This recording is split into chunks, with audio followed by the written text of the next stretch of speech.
Let's make sure I got the microphone is working here. You're up first, right?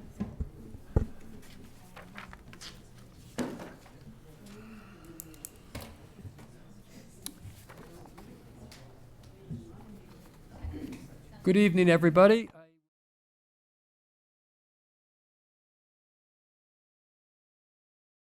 3rd, 2024. We're meeting in the quiet meeting room, Mashpee Town Hall, 16 Great Neck Road North. Our meeting is broadcast live on local cable channel 8 and also streamed live on the Town of Mashpee website. Before we do begin tonight's open session, if you would like to join me in a salute to the flag. I pledge allegiance to the flag of the United States of America and to the republic for which it stands, one nation, under God, indivisible, with liberty and justice for all.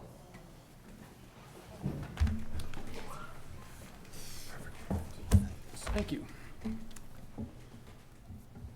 I'd like to take a minute of silence, ask you to think about the victims of the storms that we've been seeing across the country, especially those people, unfortunate people that lost their lives down in Texas.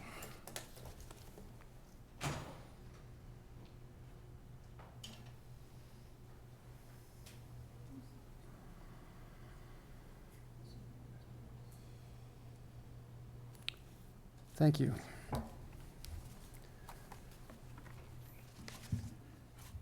Before I begin tonight's agenda, if there is someone in the audience that would like to make public comment on any topics to the commission that are not listed on our agenda this evening. If you have topics that you want to speak about that are listed, we'll take those when we get to them, but if it's something else, this would be the time. Seeing no one, nobody's online to address us? Not that I'm seeing. Nope, not for the comment anyway. Okay. Okay, then we will move on. I think I'll go right into the hearings first, and then I'll come back to the pre- and post-hearing agenda items when we conclude those hearings. The first hearing was scheduled for 6:30. This is 275 Quiniquisette Avenue, Southworth Mashpee Properties, LLC. It's for a proposed construction and maintenance of a 14 single-family homes with paved driveway, sidewalk, drainage systems, and associated utilities. Representative is Baxter Nye Engineering and Surveying. This hearing is continued from 5/4, 6/15, 7/13, 9/21, 10/19, 11/16, and that's all of 2023, and 1/11, 2/15, and 3/21 of 2024. It's a notice of intent filing, DEP number 433237. And I believe we have a request from the applicant for a continuance. And the applicant's representative is online as well. To address us? Yep. There it is. And there he is. Jack, you're muted. Can't hear you. There you go. Oop. Got it.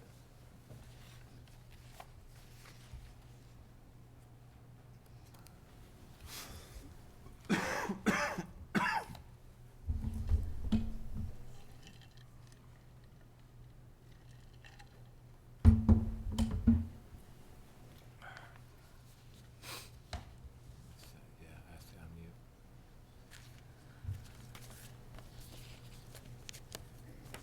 Technology is a wonderful thing.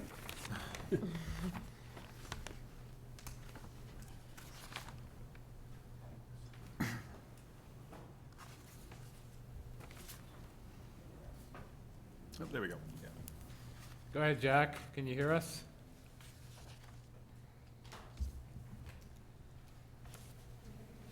Microphone's not working. Still not hearing him.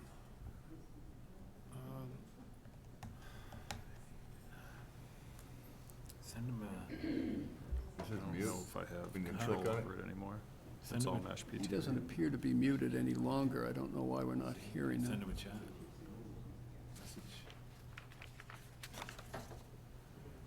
his image and right click. Stop share. No, just click on his image, chat. Ah, there we go. Send him and type him, tell him to dial the following number. 508 539 1449.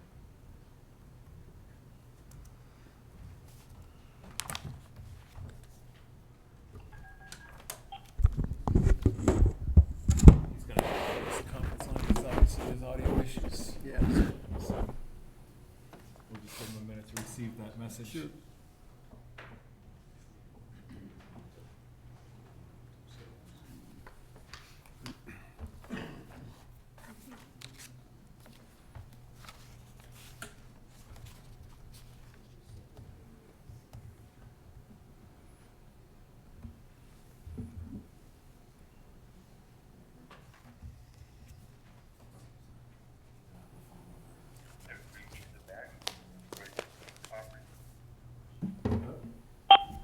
Hi, Jack, can you hear us? Hello? Oh. Can you hear us, Jack? Yes. Okay, thank you. Perfect. We were having trouble trying to get your audio through the computer, so we hooked you into the conference line. The hearing was just opened by the chairman, so if you want to kind of provide the explanation for the continuance request. Sure. Thank you very much. Jack McElhenney on behalf of Southworth Mashpee Properties is the applicant here. We have been in front of the planning board for the past year with this project and pursuing permitting in that venue simultaneously with this NOI. As the board is probably aware, the planning board denied our project at their last meeting, and we are awaiting the final decision from the planning board, the written decision, which has not yet been filed with the town clerk, although it has been voted, and we've seen a draft of it. And pending that, we'd like to continue with the Conservation Commission so we can digest that decision and decide what our course of action is going to be. And therefore, we're requesting the continuance to the next available meeting on July 25th, I believe. Okay. All right, thank you. So there you have the explanation. If there is I'll accept a motion for the continuance. Yeah. Make a motion to continue 275 Quiniquisette Ave, Southworth Mashpee Properties LLC to July 25th at 6:30 PM. Thank you, Steve. Is there a second? Second. Thank you, Aaron. Motion made and seconded by the commission. On the table for discussion. Hearing none? I'll take a roll call vote. Steve? Yes. Sarah? Yes. Thank you. Sandy? Yes. Aaron? Yes. And I vote yes as well. Motion carries. Thank you, sir. Thank you very much. I appreciate it. You're welcome. Moving on. 6:33 hearing for 6 Cantor Lane, David Lematian. Proposed septic system upgrade to an IA system to accommodate additional proposed bedroom above an existing garage. Representative is Colley Site Services. Owner of record is Martha Cantor. This hearing is continued from May 9th, 2024. It is a RDA hearing. Good evening. Good evening, sir. Can I have your name? My for the name record? is William Cawley of Cawley Site Services. We have been retained by Martha Cantor, owner of 6 Cantor Lane, for upgraded septic system to accommodate going from a 3-bedroom system to a 4-bedroom system to accommodate an extra bedroom over our existing garage that's on the lot. The system will be 2 tanks, a 1,500-gallon primary tank, and then a secondary tank, 2 compartments that will be able to take a IA fast system. The existing garage will require second floor landing and staircase coming down. The grade will not change. Presently, it's existing Cape Cod grass and some gravel around the garage. All the areas that are gonna be worked on are within that Cape Cod grass and gravel. So it will be replaced as is. So I'm looking for a determination from the board. Okay. Thank you. I'll open it up to commissioners first for questions or comments that you might have. I'm good. All set, Steve? Can I ask, Sure, Aaron, you have the floor.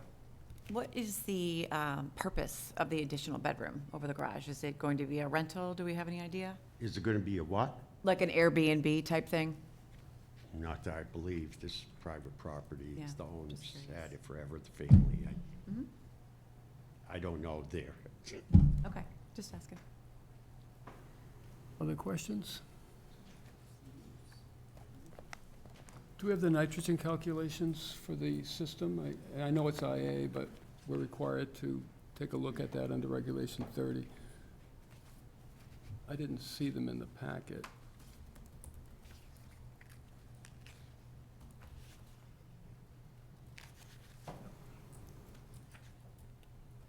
No, I'm not seeing them here either.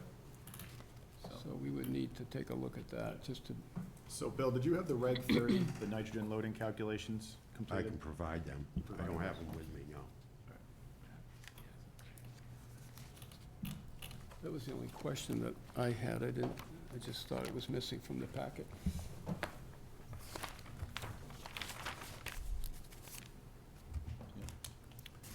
I have a Other question, Paul. Yes, Sarah, go ahead. So it looks like the property is in kind of two overlapping flood zones. And forgive me if I don't see it on the plan, the depth to groundwater here? The perk test went 10 feet. There's no, we didn't 10 get feet. ground. Okay. And the flow neutral compliance is in order? Is what? The flow neutral compliance is in order, so is that the It's 4 bedrooms, yeah. 4 bedrooms? Okay, all right, thank you. Anything else from commissioners? Okay. I'll come back to the agents. I'll go to the public next for any questions or comments that the public has on this request. None here? Anybody online? No?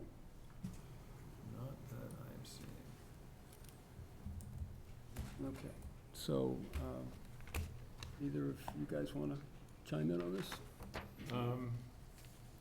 So the plan, it's not a big deal, it's just kind of a little bit different from what we normally see the setbacks, and this is just for, in case the commissioners had any questions on that. The buffer zone setbacks are taken from the edges, delineated edges of the flood zone, and not the coastal bank, but there's very minimal difference between the delineations of the two, so if anyone had any questions on that, it's just a clarification on the plan. Last septic perk test was performed in 2018 by Board of Health.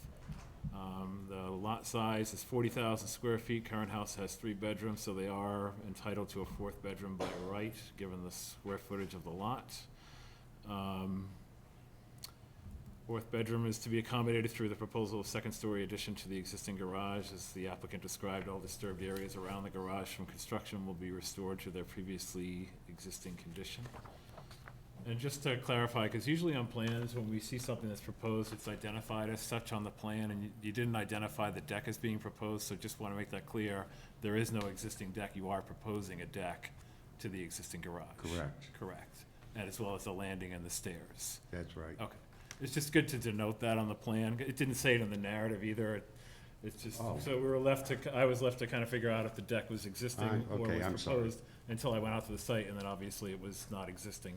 But just for future reference, anything that's proposed, just have a denotation on the plan saying proposed deck, proposed addition, whatever it happens to be, just for clarity. And the last comment is septic work is mostly over existing lawn with a few ornamental trees. I don't know if there's going to be removal of some of the perimeter trees when it comes to the leach field. No, there won't be. So there won't be any? No. It's just those two planted trees that are kind of in the middle of the And lawn there? I'm sure they will just Okay. replace it, you move Okay. it. All right. And that's it. No other comments? I do have a follow-up question. Yes, go ahead, So Steve. Bill, is the deck being proposed with that stake with the blue flag? Right in that area, that's Okay, right. so now, They'll be putting a dormer in, something I don't remember totally, but a dormer with a second floor landing coming out of it to provide legal egress out of the second floor. The bedrooms on the second, will be on the second. okay, so this just goes back to, this is a building code question, but just be aware that the 50% rule is gonna kick in for this building, because it's in the flood zone. So once you put the dormer deck on, I don't know what the value of that garage is, but I assume it's pretty low, so you might have to raise it or do something different. I don't know if that's gonna affect, Does that The apply notes are to there. accessory structures or yeah, it primary does, homes? It's it both? does, yeah, any structure, yeah. Oh, they can So- take it up with zoning. Right, yeah, I'm just saying that, you know, I don't know how it will affect the NOI, because if you're gonna have to dig a whole new foundation or It's an things like RDA, that. but, RD. Oh, okay. But if, what I would make a suggestion is if zoning has a change and it becomes a raising place, they would simply have to come back. Okay. And do we have a filing? I see that it does require the filing and there's a sign off, but did you file for a hearing with the ZBA? As the builder was supposed to do that, he signed he took it to the zoning. David Morris signed it, he knew he had to go to a lawyer. Yeah, he did indicate here it requires ZBA relief, so they're aware of it. So they're aware of it. I don't know if they've scheduled a hearing yet, but they're aware of the project. No, I talked to ZBA today. They have not scheduled a hearing yet. They're still just doing the formalities to process it, but they do have the application and Yeah. they are. This might be with the zoning board also, but don't bedrooms or accessory dwelling units have to be attached to the main structure? They could find out from zoning. Yeah, okay. No, the way it usually works is they don't have to be, and you can't rent out your primary structure. If you are renting it out, you could only do it to the secondary structure, but as Bill said, in this case, it's just for a family member. Sure. So that wouldn't be any bearing here. I see, okay, thank you. Anything else? Again, my concern is compliance with Regulation 30. I think we should have that as part of the record. So if, depending on what kind of a motion comes, we can deal with that. And the motion could be that nothing goes forward, not even the issuance until Reg 30, the application is put in for Reg 30. So that would be your Yeah, you petition. just need to furnish nitrogen calculations if the commission's comfortable with staff overseeing that and making sure that no work proceeds until that information is furnished. I'm quite sure it's gonna be lower than the existing standard system in place. I have nothing further. I will entertain a motion. Okay, I make a motion for 6 Cantor Lane for negative determination with the requirement that the applicant provide the nitrogen calcs per Regulation 30. And then if there's any other changes to the plan that need to come back to the commission based on zoning or building department requirements. That's proper way of saying it. Okay. A Is there a second? second to that motion? Aaron, thank you. Motion made and seconded. Up for discussion amongst commissioners, if there is any discussion. Hearing none, I'll take a roll call vote. Steve? Yes. Sarah? Yes. Sandy? Yes. Aaron? Yes. And I vote yes as well. Motion carries. Thank you, sir. Thank you, have a good night. Thanks, you too.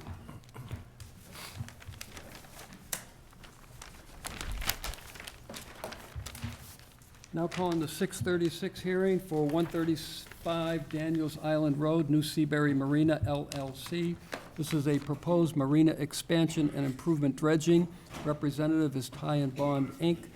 This hearing is continued from April 18th and May 9th, 2024. It's a notice of intent, DEP file number 433283. On this particular hearing, the applicant has requested a continuance to June 13th at 6:33 to allow additional time for plan changes based on feedback from the harbor master and the Division of Marine Fisheries. So I would entertain a motion on that continuance. So moved? No? Thank you, Aaron. Is there a second? Second? Thank you, Steve. Aaron 1, Steve 2. Motion made and seconded. Any discussion amongst commissioners? Did you say June 13th? June, hold on, Yeah, Isn't our next June meeting- 13th. June June 13th. Okay. June 13th at 6:33. Anything else? Nothing else? I'll take a roll call vote. Steve? Yes. Sarah? Yes. Andy? Yes. Aaron? Yes. And I vote yes as well. So that motion carries unanimously, continued to June 13th. Now calling the 6:39 hearing, 112 Captain's Row, Shea Custom Carpentry, C.O. Ed Shea. Proposed installation of a swim spa in place of an existing impervious patio. Representative is BSC Group. Owner of record is Valletta Family Irrevocable Trust. This hearing is continued from May 9th, and it is an RDA. Good evening, sir. If I can have your name for the record. Good evening, Mr. Chairman. For the record, my name is Kieran Healy. I'm a land surveyor and a certified floodplain manager with the BSC Group. I'm here representing the owner of the property and the applicant, Shea Custom Carpentry, tonight. This application was before you a couple of weeks ago, and there were some items that were discussed that needed clarification. I have revised plans and submitted those to the board. Hopefully, they've answered the questions that you have. I can go through a few of those items just to clarify what we've done. One of the items were the plantings that are proposed along the seawall. On the bottom right-hand side, you'll see a note saying planted areas to include a total of 6 shrubs spaced 36 inches on center. A mixture of pasture rose and our Virginia rose are proposed in that area. One of the other items was some additional spot grades on the patio. You can, at the rear of the property where the spa is at its highest, and then I've showed spot grades where it drops down by steps as you go from east to west. It begins at an elevation 18, then it drops to 14, to 12, and around the corner to 11. The flood zones on the property are delineated. I made to put them in red on the plans that you have to make them that bit easier to see. There are a lot of lines on the plan because there are a lot of contours in the plan. So I made those flood zones red so you can see exactly how they related to the proposed work. As mentioned, there's an existing spa on the site that has been removed, and we're proposing a new spa in that area. The wall that is there right now is going to be removed and pulled back 1 foot, and that's where we're going to do the new plantings in that area.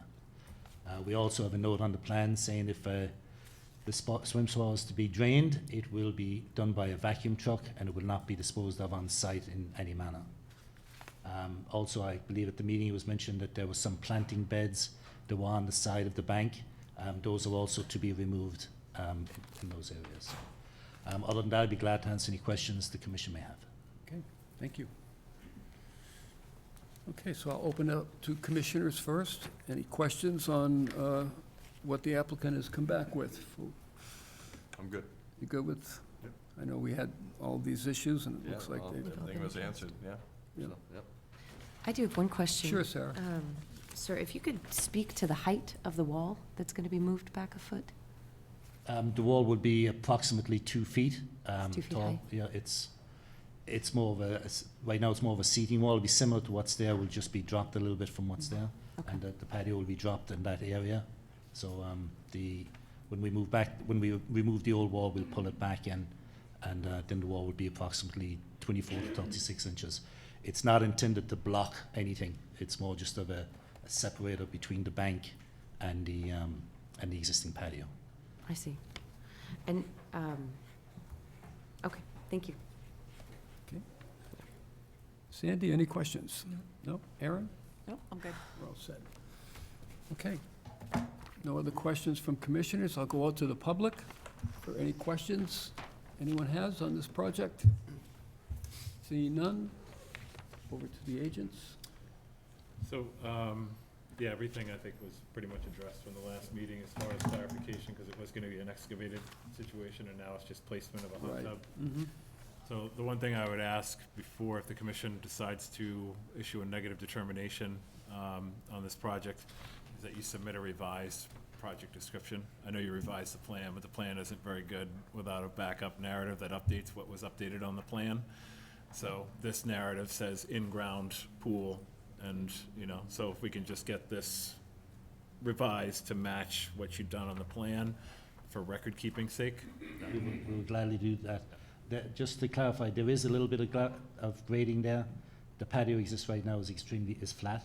What we're looking to do is come out a small distance from the building and then just drop down that 21 inches.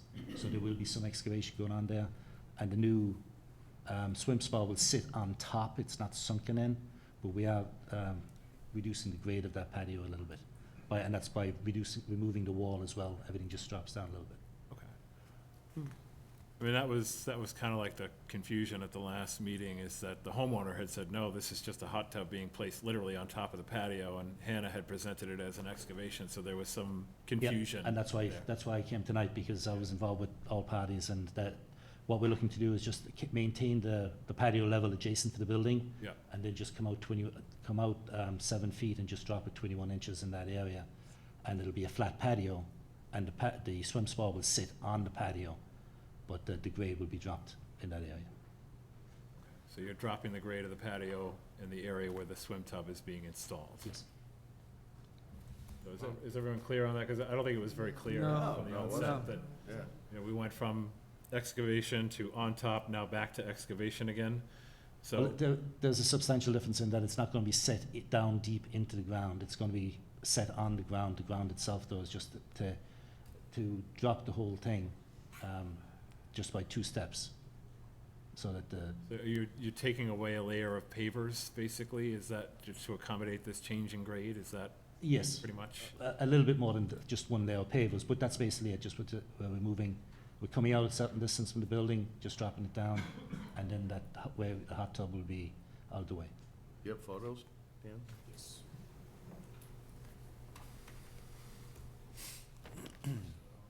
Right here is the section that he's talking about, that they're gonna be dropping it a little. I mean, I think that, you know, based on the depth of excavation and the height of this patio, as you can see on the top right patio, there's really not gonna be anything that's gonna impact the stability of the bank. It's all enclosed within existing hardscaping. So I think as long as we just get the plan and the narrative to match up accordingly, this should be fine. I don't see any impacts to the coastal bank or riverfront areas. This is entirely encapsulated within existing hardscape. So So, I think it's, you know, what's the reason for dropping it? yeah, is that just aesthetics or? Just aesthetic, so it won't be seen from the water when people are going by, or so it won't be blocking the views of the water as people are in it. So it's just purely aesthetics to get it down out of the way. Because you don't have a picture there, but right where that spiral staircase is coming down, that's the window's view of the water body. So just trying to push it down a little bit so it doesn't block those views.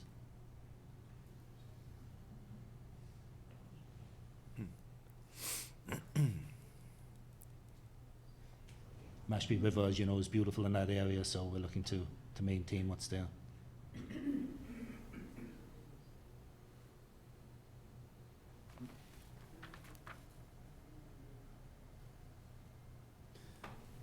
Anything else, Drew, that you want to add? No, So you don't think there's gonna be any no. impacts with I mean, dropping it the down? patio itself is, you know, at such a height where a 21-inch excavation isn't gonna change anything. It's really just a change in the grade of the top portion of the patio, and then that's being filled in with a hot tub spa. So Yeah, I think just as long as the condition of draining the spa water and, you know, being tanked off-site, nothing else is changing on this site other than what's in the existing patio footprint. Yeah, it's So already it's really, you know, hardscape already. yeah, exactly. Okay. Yeah. Drew, what would be your opinion of in flood conditions, since we're disrupting the water flow underground and then retaining the wall up top? Well, it's a previously existing legally permitted structure, so they're just amending the top part of it with the hot tub, so. We're inserting Huh? a wall into the I think the wall is The being bank. moved, is the wall being moved back off the top of the patio? I'm talking about the Yeah. excavation. So the water-facing wall for the excavation, right? But the excavation is taking place inside the patio itself. I understand. When the water comes up and Did you- it's going underground. Flood elevation, it's out of the flood elevation. It's out of the It's flood in elevation. X, yeah, it's in It is, zone the X. elevation's right Okay. there. It's elevation 18, Okay, flood elevation's 14. okay. We are in the floodplain though here. Right, but the No. project It's locus still is out of the 14, so- floodplain. Right, so it goes around, so where it's excavated, it's not in the flood elevation. Okay, So it's outside the flood zone. okay. Good? I see, okay, Yeah.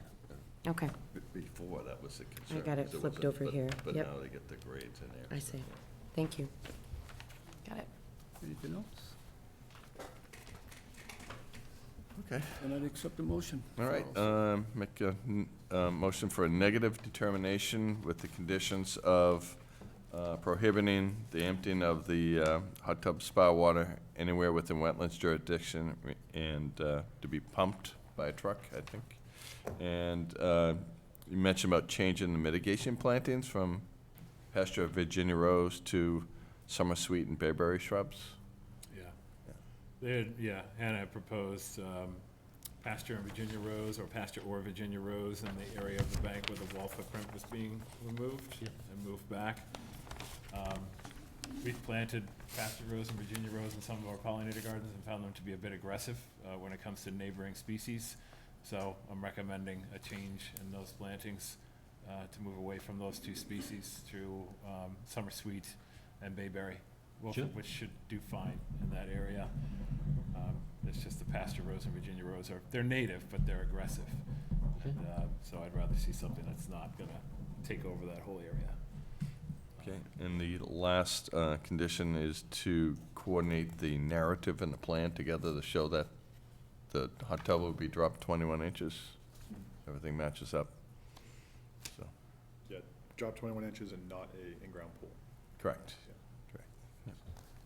Okay. So we have a first. Is there a second to Steve's motion? Second. Thank you, Sandy.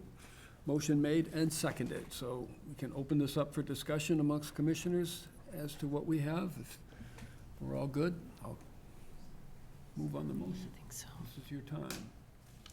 I'll set with the conditions, and everybody feels good with that? Okay. Roll call vote. Steve? Yes. Sarah? Yes.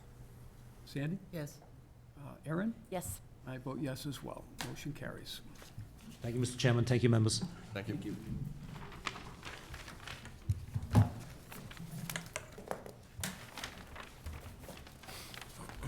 Now calling the 6:42 hearing for 4 Wilson's Grove, Bradford L. Crosby trustee, excuse me, Bradford Crosby Family Trust. This is a proposed construction of a deck. Marsh Matters Environmental is the representative, and it is an RDA.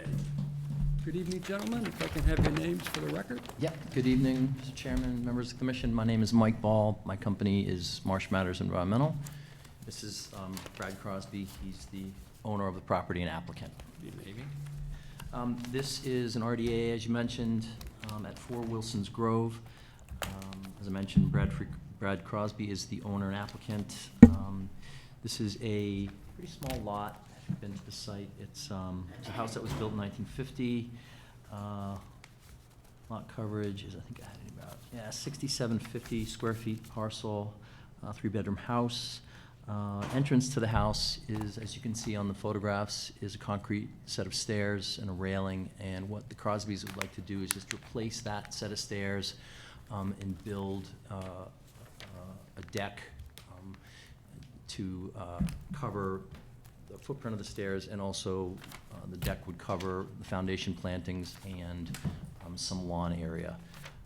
In the RDA, I provided some pictures just to give you an idea of exactly what that footprint looks like. I don't know if you can pull those up, Dan, better pictures than.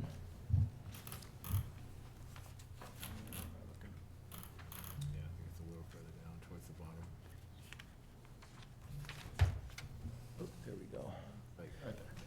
Yeah, yeah. So this is, what's being proposed is a deck of 360 square feet plus or minus. Existing hardscape is roughly 85 feet, so the net structure increase by the deck would be about 275 square feet. It would be supported on sonotubes. Existing hardscape beneath the deck would be completely removed. Yeah, in addition, there's in that second picture there, you can see that low retaining wall, and that portion of that wall would be removed, with the remainder out to the street would remain, correct, yeah. This is a flood zone only project, like so many in Pompanesett, no other resource areas nearby. And the project can't meet the setback requirements for coastal flood zone, and so in my cover letter, I did request a waiver of Freedom Regulation 25 setback requirements. I did provide just a short discussion on why this project is preferred by the Crosbys. It's very modest size. Applicant believes there is a need to replace the existing set of old concrete stairs and a landing with a new, modern, safer, and admittedly an aesthetically pleasing entrance to the residence. I believe, as the applicant's consultant, that the project will have no adverse impact on the functioning of the coastal flood zone, and there will result in no adverse changes to the stormwater drainage characteristics of the site. Landscape contours will not change. No naturally vegetated areas will be altered. I think the project is therefore worthy of the commission granting a waiver for the project. With that, I'd be happy to answer questions. Okay, great, thank you. Would you like to speak, sir, first, or? No, You're all set? fine, thank you. Okay. I'll go to commissioners first for questions that you might have. I'm good. Okay. No Sarah? questions. No questions? Sandy? Aaron? Okay. I do have one question, Mike. When I'm looking at the plan for the location of the deck, it's partially over the existing septic field, or system, excuse me. And I know in the narrative it says that no footer, there'll be no weight bearing on it. It seems to me, if there were a problem with that tank, it might be a little bit difficult to deal with it. What is the age of the tank itself, do you know? I don't know. I think it's like 4 years now, maybe 5. Oh, it's a new system? Yes. Well, that's a good thing, because, you know, if it's Brand been new. there for like 30 years, I'd be questioning building a deck Right. over that. The pump out for that tank itself, it's not the cover that's under the deck, is it? No, there's actually just the bottom 2 manholes. That third one, I think, is just a generic thing. I dug it up to look, 'cause Okay, there's so when no- they typically pump the tank, they're pumping from that first hole? Yes. Okay, Yeah. so there's plenty of access, Yeah, even if and this even the deck is second one constructed. will be open. It just really goes over the cement portion. I mean, I fully understand the constraints. There's not a lot of room to play with here, but when you see a deck that's being proposed right over the tank itself, you think right away of maintenance and issues like that. All those properties on Wilson's Grove are Oh, funny. yeah, There used to I be know. tent sites. Yep, I know. Other than that, I didn't have any other I questions. just did notice Steve. one thing, that the locus map is incorrect on the plan. It says 41 Shore Drive. I don't know whether Is that on Pete one of my, McEntee missed that. one of my figures, or? No, it's on Pete's plan. On Pete's inset Yeah. there. Yeah, the cutout on the plan. So I just Oh, yeah, noticed yeah, that, yeah, so. yep. We could certainly, I could have Pete McEntee just correct that, if that's something you'd like. I don't Yeah, know. the Do you plan- guys need that, Drew or Dan? Do you need that? I didn't notice. On the plan, it actually says 4 Wilson's Grove on the side of the plan. It does. Where are you seeing? Right, that? up in the locus map on the upper left Right corner. in the corner. Yeah, I mean, It we says, can have that. it says 41 Shore Drive on it. Okay, yeah, we Yeah. can have that changed. Yeah. Yeah. Pretty minor. That must be a remnant from another project. Yeah.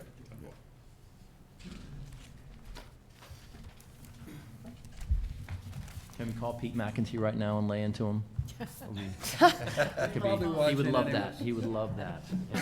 He's the nicest guy in the world. Sarah, you have a I question? do have a question. It might be a silly one, I apologize, but I saw in one of the pictures there was a bag of what looked like Miracle Grow.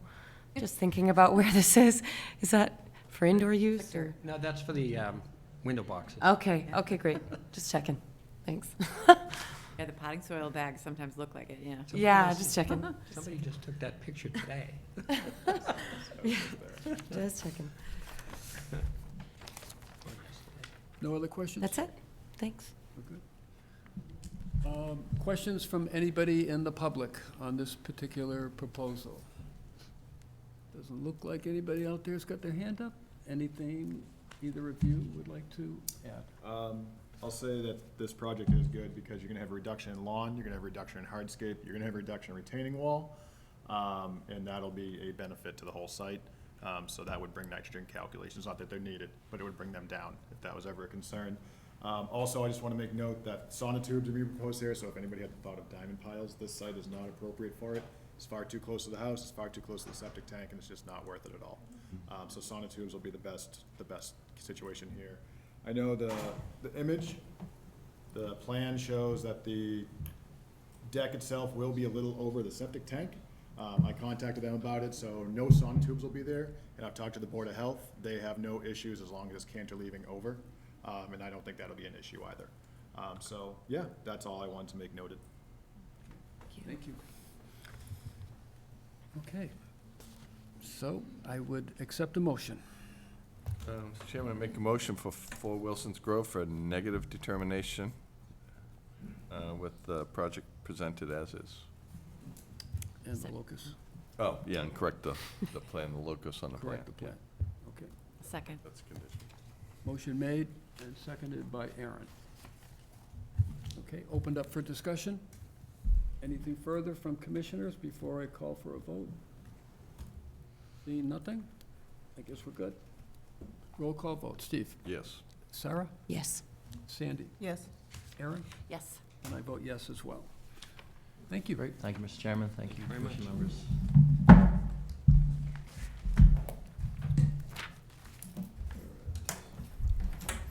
Moving ahead with 645, it's a certificate of compliance request. The agent has passed, says that the COC inspection has passed, so we're good on that. And the 648 is also a certificate of compliance request, and that has also passed inspection. So if you had any questions on either of those, this would be a time to ask. I think we're good. Okay. So, with the hearings behind us, let's move back to pre- and post-hearing agenda items.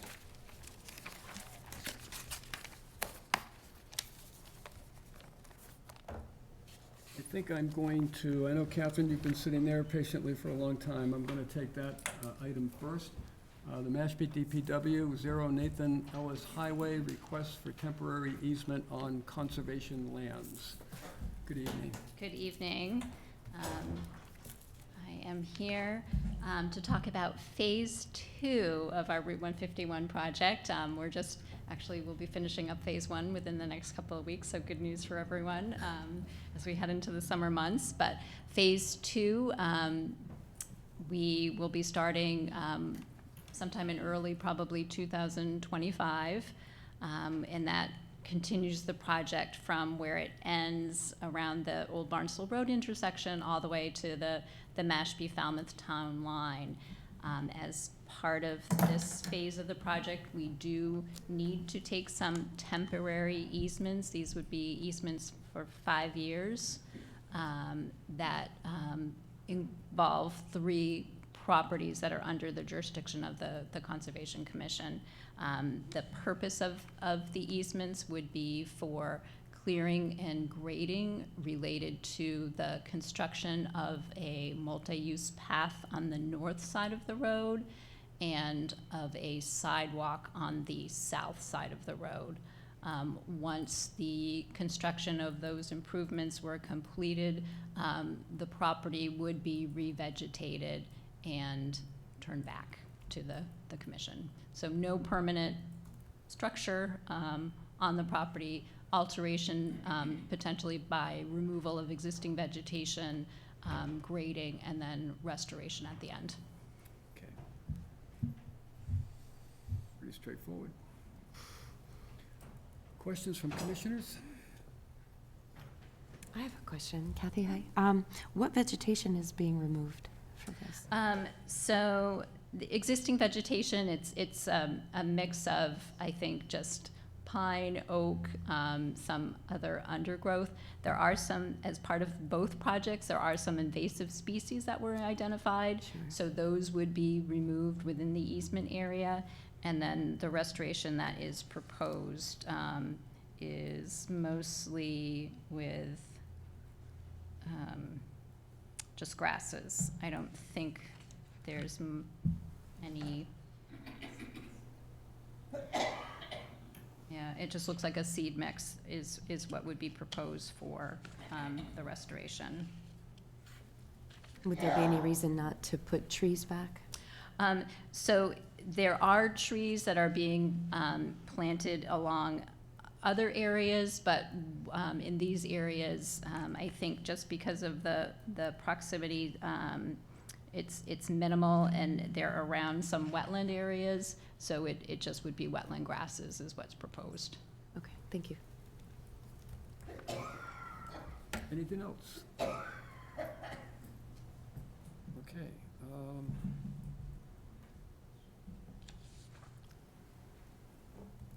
For clarification, do we need to vote on this request, or? Yeah, because you're gonna have there's a signature form here, it's a Okay. dedication of easement. So I think just for good record keeping, it would be good just to have a, Take a look at this. Thank you. we'll take public Okay. comment in a moment, Yep. ma'am. I will take comment. And if I may, so this is a dedication of easement rights that was prepared by town council. It would be recorded at the Registry of Deeds, and at the June 3rd Select Board meeting, the Select Board will be voting on an order of taking for additional easements on private properties, and they would reference this recorded document.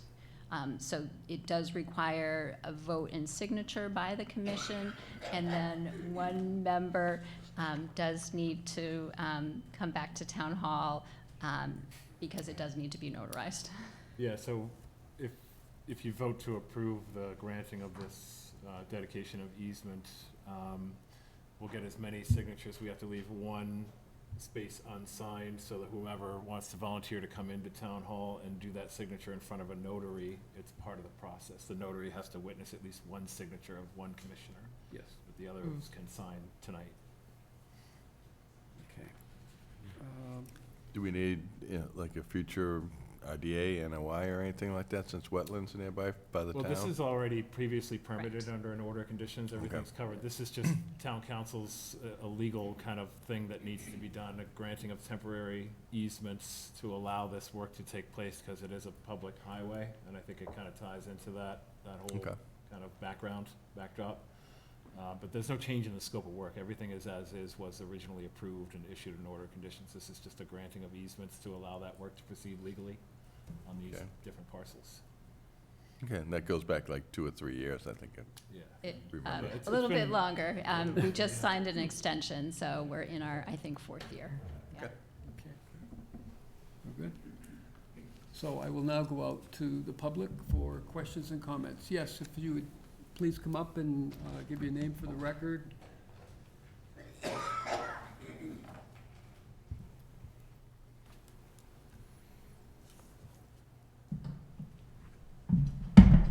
Good evening. Good evening. My question is, May I have your name, Get your please, name, first? please. oh, I'm sorry, Marjorie Hecht, Hoopole Road.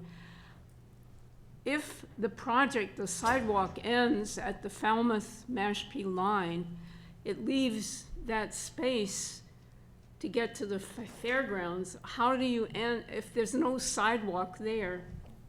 That's my question really is, there really needs to be a sidewalk because people during the fair time walk from where they park, and I'd like some clarification on that. It would be nice to see a sidewalk on the other side too, but that's definitely Falmouth. Right. So it's a very dangerous place to walk Sure. as somebody who lives in that area. Thank you. Thank you. Catherine, if you'd like to address it. sure. I know that's not really a Conservation Commission question, but I'm happy to answer. So when the town first started design engineering for this project, well over 10 years, we did approach the town of Falmouth with that exact sentiment that, you know, it would make more sense to at least continue the sidewalk and stop it at Ashumet Road in Falmouth, so it would provide that access to the fairgrounds. There was not any interest on the part of the town of Falmouth at that time. So, you know, that is not Mashpee property, so we are bringing it to the town line with the hope that once it's built, that the town of Falmouth will pick it up from there. Thank you. Hope runs eternal.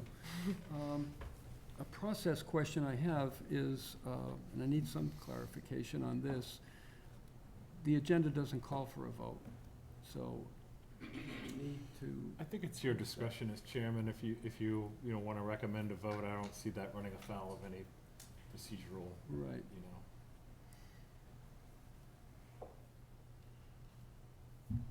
Or, if, you know, the other alternative is if the commission doesn't have any concerns, you can simply sign the document. It can be acknowledged through the meeting minutes that you didn't have an issue with this, and right. that can be a way to wrap it up. It's probably the easiest way to do it. Reluctant to Yeah. call for a motion and vote because it's not posted on the agenda. That's fine. Yeah. Yeah, I think just by virtue of when the meeting minutes get done, it'll clearly show that the commission reviewed this accordingly and didn't have any issues with it, and Yep.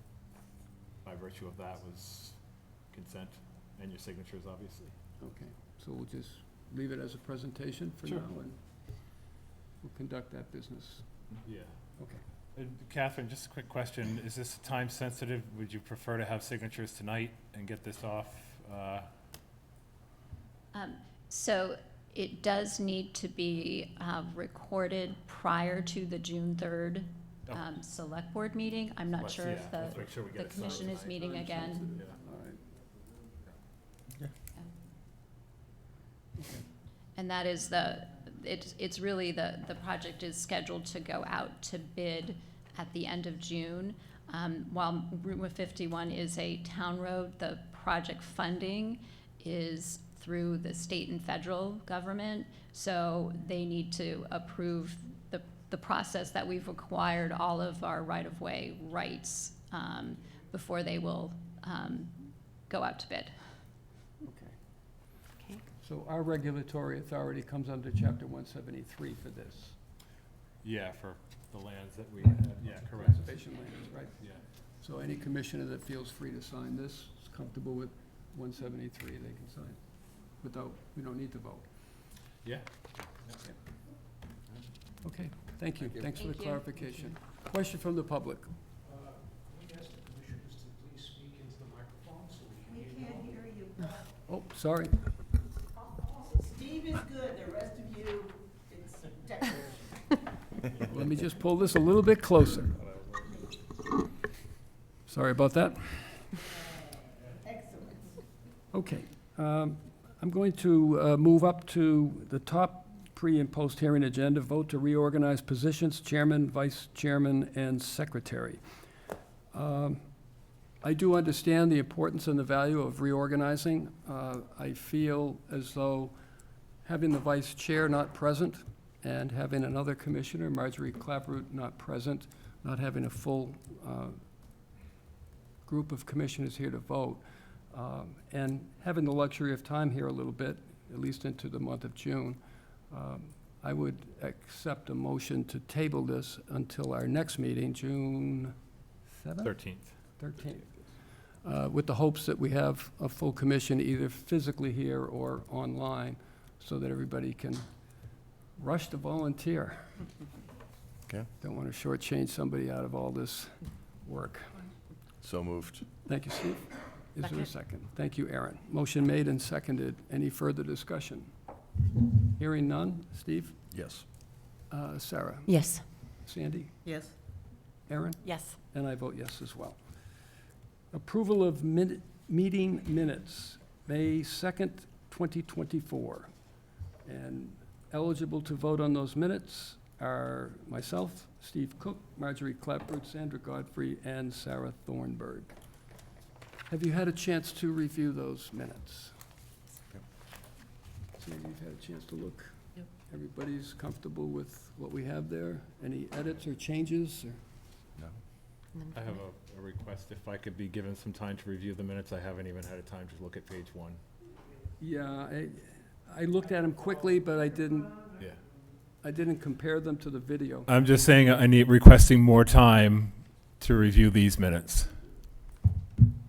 And I have not compared the minutes to the video. I tend to do that each time just to make sure. Most of it I remember, but there's little details that Right. sometimes can slip by you. Particularly the voting and the motions and the seconding. Those are Exactly. the most important Yep. aspects that we need to make sure are correct. Okay, so let's make sure we have it right. Push them off to the 13th? Yeah. Yeah. Okay. Respectfully ask that, yeah. Sure. Yep. Okay. Great. So moving on to the discussion items. The first one is water quality issues and initiatives, ongoing discussion item. Is there anyone that would like to add discussion for water quality? Nobody? I will give the commission a little bit of information. I did attend the PFAS presentation at the Government Center for the Tribe. It was presented by the University of Rhode Island, Project STEEP, and they were focusing on all of the PFAS contaminants that are found not only in the waterways here in the town of Mashpee, but also in some of the lower level animal structures. It was eye-opening. It was indeed shocking to see the numbers, to see the charts, to listen to the experts that were there.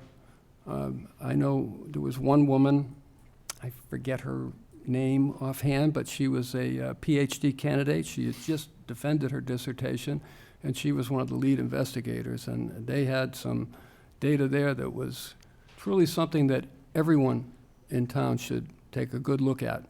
And they played a movie that's readily available on YouTube. It's called The Poison Within Us All. So Google that one, or not Google it. Go to YouTube and just type in The Poison Within Us All, and then sit back for 48 minutes and watch that, because it is quite something. And it's not a Mashpee problem only. It's coast to coast. When they say in us all, there's a class action lawsuit being filed against 3M and DuPont on behalf of every single person in the United States, because it's in everyone. And they are forever chemicals. It's a six-way carbon-linked chain that just does not break down. Once it's in, it's in. And most of the alarming thing that I saw was the way that mothers can offload their PFAS when feeding their infants, and that in itself was alarming. We have people coming along that are contaminated before they even know what's going on. So please take a look at that. Talk to the people up at Government Center. I'm sure they have a lot of leftover materials that they could easily distribute. Something worth keeping a very close eye on. So I wanted to bring that to everyone's attention. Moving on then, if no one else has water quality issues right now, we have, oh, I'm sorry, from the public.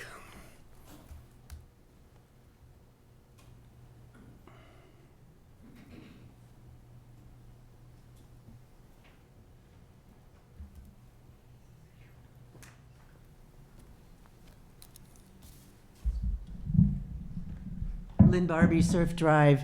I just want to point out that a very smart woman on the select board suggested that that presentation be available and repeated, you know, at the library and advertised throughout the town so that more people could hear that information, see the film, you know, have a chance to really have that experience, because I didn't get to go because I had something else I had to do, but that very smart woman on the select board suggested that the town could repeat that kind of event. Thank you.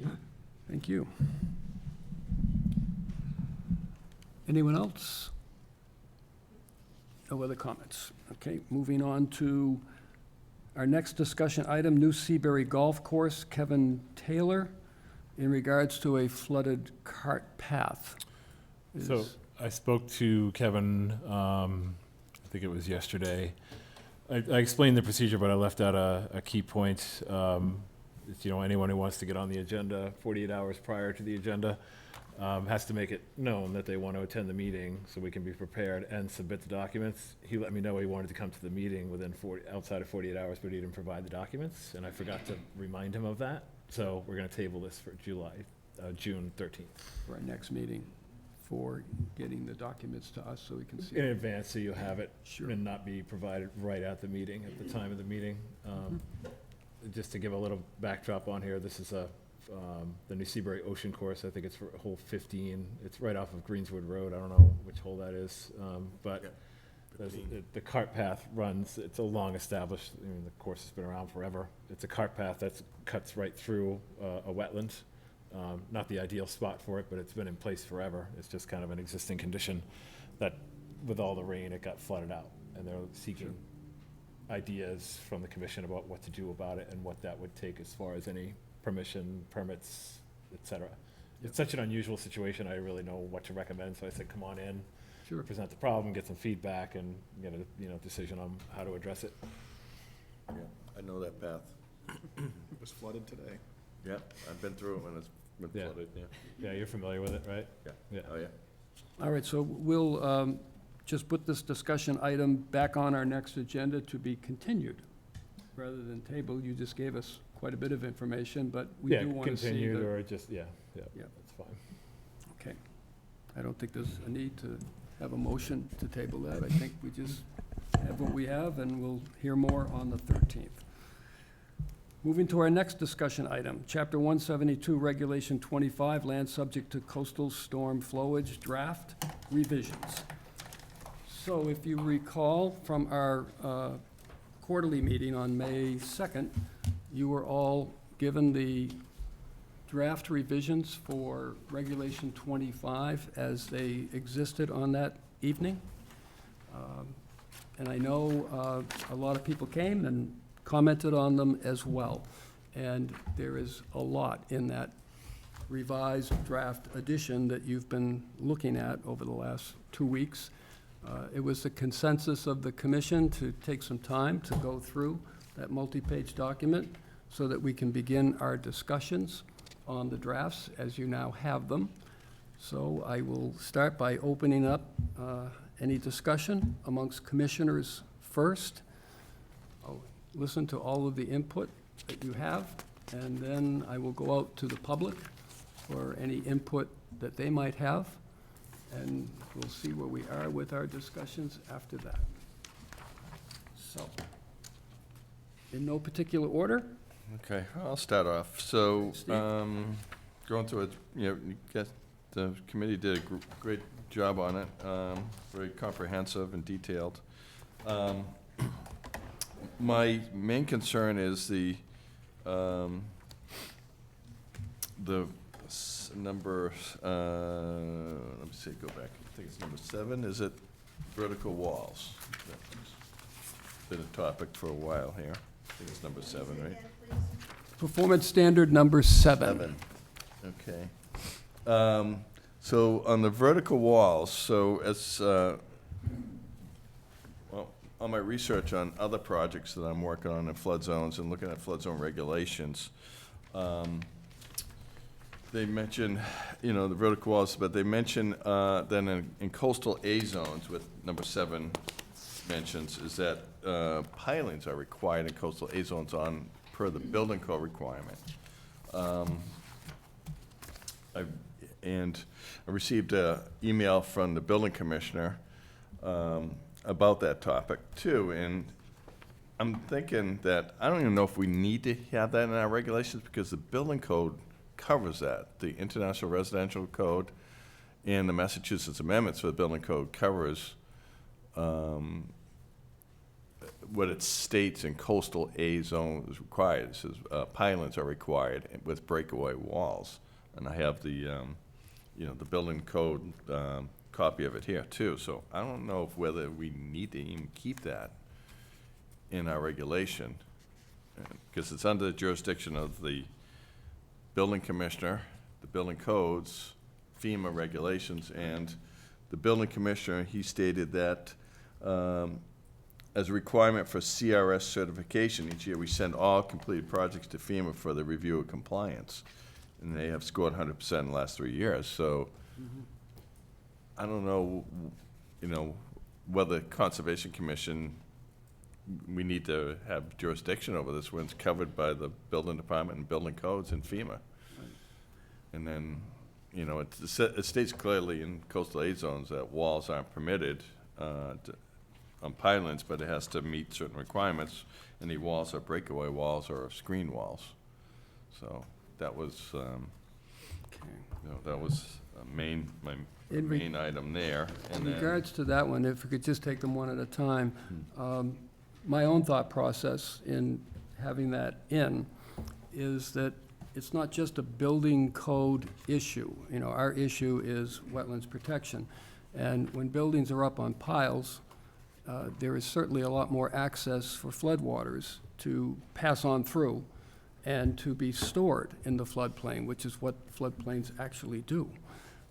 And I know in our existing regulation 25, under 25C4, we have another sentence that talks about other walls, even though they're not defined in that regulation. It reads, "Other walls may be permitted upon a clear showing that said walls are properly designed and will not, in a storm flowage event, exacerbate erosion in adjoining areas." So I get the whole building code thing, but I'm more concerned about wetlands protection. And I think we do have in the existing regulation this so-called other walls. In subcommittee comments, I've said that we should call out what these other walls are. Are they foundation walls? Are they retaining walls? What are they? Because it's very vague in the existing regulation.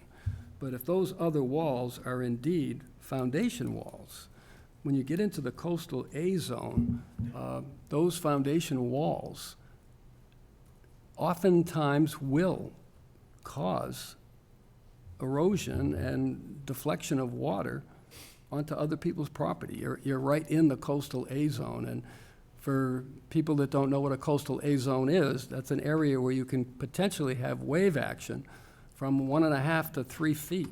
So if you're in a flood zone and you've got, you're up around elevation 6 and you got another 1.5 foot of water coming in, that's a lot of water banging off a wall. Depending on where the smart vents are located in that wall, you're still gonna have a distance from the smart vent down to grade level, and all of that concrete is deflecting water somewhere. And there's a lot of scouring that's going on. So that's one of the reasons why I felt comfortable having that in there. But I hear where you're coming from too. Let building do its work. yeah, because I'm just, it describes, you have the description under 7, and then it goes in and says, because a significant proportion of wave energy during a storm event reflecting off a vertical wall is directed downward, the sediment supports such wall likely to be eroded. So, yeah, I agree with it. We should probably define what the walls are, but Yep. if as in previous applications, we're talking about foundation walls are being proposed and saying, okay, they meet flood zone requirements but they don't. If you read them, the IRC and the Massachusetts amendments, it just says that building structures erected in coastal high hazard areas and coastal A zones should be supported on pylons or columns, shall be adequately anchored to such pylons or columns.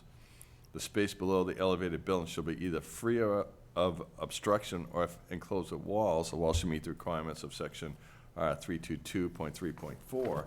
When you go into that section, they said, there's multiple paragraphs on it, and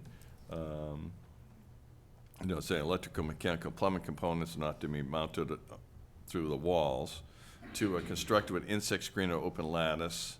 3, are designed to break away or collapse without causing collapse. 4 is where wind load values exceed 20 pounds per square foot. Should include documents for that. prepared and sealed by a registered design professional, that the walls and partitions below have been designed to collapse from a water load less than which would occur during a base flood. And the elevated portion of the building supporting foundation system has been designed to withstand the effects of wind and flood zones, acting simultaneously on structural and non-structural building components. Water load and values should be used to be those associated with design flood. And then walls intended to break away under flood loads as specified in items 3 or 4 have flood openings. So the building code is very definitive on this. So I don't know if us as a commission, we can say, you know, structure, building foundations as walls, because if you meet this, it means that it's on breakaway, it's on pylons, on a coastal A zone. So kind of makes our point moot for a building foundation or building walls, but then you say other walls, yeah, we should define what those other walls are. So I think it, you know, that takes the whole building issue off the table and say, okay, just narrows our focus down to those, whatever those other walls are. You know, because this building code is, you know, Pretty Dave thorough. Morris has to meet this and FEMA has to supervise and all, so why, you know, why do we, you know, that just more argument we don't even need to get involved with. You know. So, you know, maybe let's discuss what the other walls are. Yeah. Yeah. Okay. I think, and then I think everything else I was good with. You got a lot of detail in here, so you have all the coastal A zone information and flood zone, you know, from FEMA. I don't know, do we need that FEMA info in our regulations? That's just a question for staff and the other members, you know. Are you referring to the diagrams, Steve, Yeah, the or- diagrams, yeah. because that's all building code type of stuff. Right, right. You know. Well, You know, I could see the wave height identifying coastal A zones, but then they show in a building with waves, so, right, you know, that's all FEMA building code requirements. yeah. I can't speak, I mean, Sandy might want to address it, but I downloaded these diagrams because I felt as though an applicant coming in wouldn't know a coastal A zone from a regular A zone. That, you know, this gives the applicant more information as to what they're dealing with, because it's determination of the community official, as it says in FEMA, but it would be the Conservation Commission that would say, this is a coastal A zone, and we have to pay particular attention to it. So that's why I put those diagrams in, just, you know, for information. I would make the assumption that if the professional coming in should know all that stuff, be presented on a plan, but Sure. as we've seen that on a couple occasions that this It hasn't been there. hasn't been there, right? Right. yeah. Sandy, did you want to I address? mean, I thought it was good for clarification, like you said. Sometimes it doesn't seem like they know. I didn't, see the harm in having the FEMA information there. Yeah, but I think it's a building. No, I see what you're thing, saying. building official and a FEMA Right. requirement, not, I don't think it's us, but. I'll make one note of it as well. This diagram, not this exact diagram, but these diagrams are also going to be in the Wetlands Protection Act revisions if those are promulgated as well. Oh, okay. Just so you know. Oh, okay, all right, okay, that makes a difference. That's what gave me the idea as we looked through them. Okay, okay, good, next, Dan. Anything else, Steve? I don't know, just what's everybody's opinion on that, or do we just, this is just feedback going back to the Yeah, it's just committee? discussion on the drafts. I think the subcommittee is in the mindset that we can look at performance standards. For example, if everybody at the table in the commission and we don't hear anything alarming from the public and we're all set with, say, I don't know, performance standard number 3, then we, as a subcommittee, can say, we're good with 3, we don't have to waste our time on that. For now, let's look at the ones that the commission is concerned with, and that's the whole idea of bringing the draft forward. I mean, we've worked on it a long time, and we just figured it's time to get it to everybody in the commission and start hearing your feedback as well as the public's. Great, thank you. Yep. Sarah, would you like to? chime in? Sure. Yeah, thanks, Paul. I have just a couple of questions, and we'll start out with a comment. I think the subcommittee did a wonderful job, including really specific language and also the citations in particular, very appreciative of. I think for performance standard number 6, I'm curious as to why we're using the historic rate of relative sea level rise in Massachusetts of 1 foot per 100 years, when in the citations, the definitions, the rate, of course, is much higher.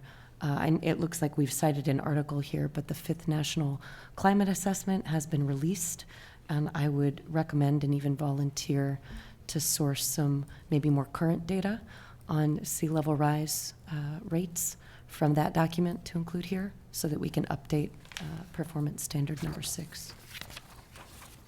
Okay, so your concern is the 1 foot per 100 year rate? Yeah. Right. Yeah. I know going back to under critical characteristics and presumption of significance, we have a lot of language in there that's taken from sealevelrise.org, specifically for the state of Massachusetts. And we were using some of that information as well. But if you have additional information, we Sure. would certainly like to take a look at that. Well, we all have it. It's a public document, but I'd be glad to get it. And I see here, an inch every, 8 years.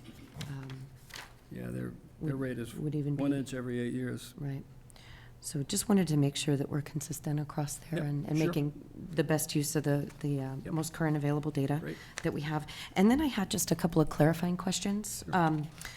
On performance standard number 12, I see that we have stricken through the requirement to prohibit inorganic fertilizers within 150 feet of the 100-year floodplain. And I was just curious the reasoning for that. And then I have one other clarifying question, but I can wait for a response, if that would be helpful. Well, let's take them one at a time. Want me to Okay. respond? Drew, yeah, if Yeah, you would thank you. respond to that. The main reason why, and it's not stricken like permanently, it's just kind of to show my rationale. We're a staff of 2. And I understand the commission has, at our encouragement, expanded the buffer zone across the board by an additional 50 feet. But when it comes to, expectations of enforcement and reality thereof, and I say this with the understanding that what's the harm of having that language in there, even if you can't enforce it? But I have a problem with that thought process. I think that if you're going to put regulations in, they should be feasibly enforced. And the likelihood of a staff of 2, given everything we have to enforce in areas that are much closer to wetlands than 150 feet buffer zone from the flood zone, occupies the majority of our time. I'm open to hear suggestions on realistic approaches to actually monitoring use of fertilizers on people's private properties and how much time that would take and how to go about actually conducting that type of enforcement. So those are my real concerns, is a lack of staff availability. And I had heard when this, was brought up previously about this 150-foot buffer zone to the flood zone, there was some feedback saying, well, you should get more staff and we'll support you on that, but I haven't really seen much on that end, and it's difficult with the town's budget to increase staff. I'm sure you're aware. Sure. So I don't say any of this with, saying that it's a bad idea. Obviously, we should enforce fertilizer usage to the greatest extent we possibly can. I'm just presenting you with the reality of the situation. That's all. Thank you. You're welcome. Anything else, Sarah? Yeah, one other clarifying question, Sure. if that's okay, on performance standard number 17. Again, just curious about sentence number 2. The provisions will not apply to the 150-foot buffer zone as cited in section 2 of chapter 172 landward of land subject to coastal storm flowage. So that would be Same. anything within 150 feet of the resource area. Is that Yeah. staff capacity as well? Yes. Okay. And again, same rationale, limited staff, limited enforcement capability.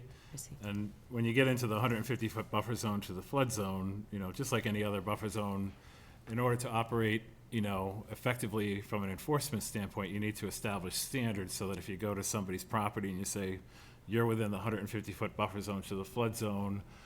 We need to be prepared with guidance language as to what potential issues, activities in the buffer zone present to the flood zone itself.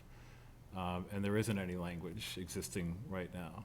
I know DEP is working on, the language that exists right now deals with properties that are in the 100-year floodplain, not Right. properties that are within 150 feet of Of the whatever that resource. line happens to be. And as you know, if you've taken a look and clicked on the overlay for the floodplain in town, it encompasses several hundred lots. So when you add 150 feet to that line throughout the entire town, you're talking about several hundred more lots. And in areas that you don't have any established standards to guide you for enforcement. So, like I said, I'm open to dialogue that would, ideas that would help a staff of two to become more effective in enforcing those additional areas. I haven't been able to come up with that on my own, given our current workload, which, to be honest, is borderline overwhelming almost every single day. I can believe that. Yeah, thank you. You're welcome. Sarah, I know you referred to that as Performance Standards 17. Yes. And the document that was distributed on May 2nd stops at 16. So that particular revision had been worked on by some members of the subcommittee. I know one member hasn't responded at all to that. And I know my comment was that at this time, I'm not in favor of it until I can gather more information.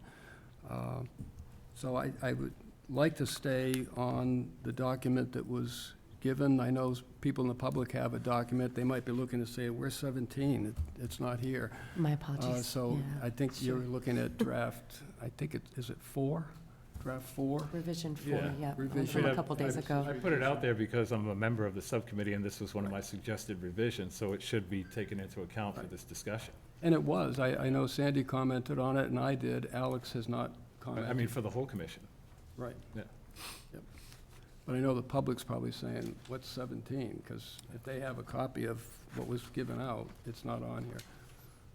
Yeah, I mean, I'm just trying to clarify, that's all. yeah, I mean, for the public, with all due respect, there is going to be a forthcoming public meeting, hearing for public comment, and we've received a lot of comments so far that I would consider a bit premature, considering this is a working draft still, and we don't know what the final outcome, it hasn't even been reviewed by legal counsel yet. Right. So, from a public perspective, while it's fine to ask questions, I'm not saying anything about that. It is important to understand that this is a fluid process, and this is by no means the final draft. It has to be reviewed by legal counsel. We have to have 2 hearings, one for public comment and another for promulgation once, it's gone past legal review and public comment, and any subsequent changes as a result of that process. So at this stage in the game, and we are trying to get through this as quickly as possible because it's needed, but at the same time, I would appreciate that first, the acknowledgement that I am a member of the subcommittee and I have these revisions, and it's not really, in the public scope yet. It's amongst the commissioners. Right. So, with all due respect. Sarah, any further comments? None for me, thank you. Sandy? Aaron? My concerns have been addressed. Okay. And of course, we can't hear from Marjorie or Alex as yet because they're not here right now. So I will open it up then to the public. Do we have a list of people that may have signed up for public comment? I If know- anyone hasn't, there's a list right there. If you're gonna comment, please make sure you sign your name on that sheet before you speak. Signed up. Somebody from the public want to comment?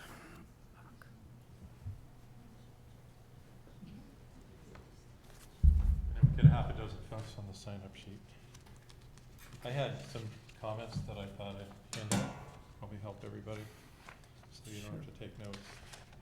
Great. And I appreciate, Drew, your last comment from John Malloy from Papaneset. We have not, Just leave the pile, we'll spread them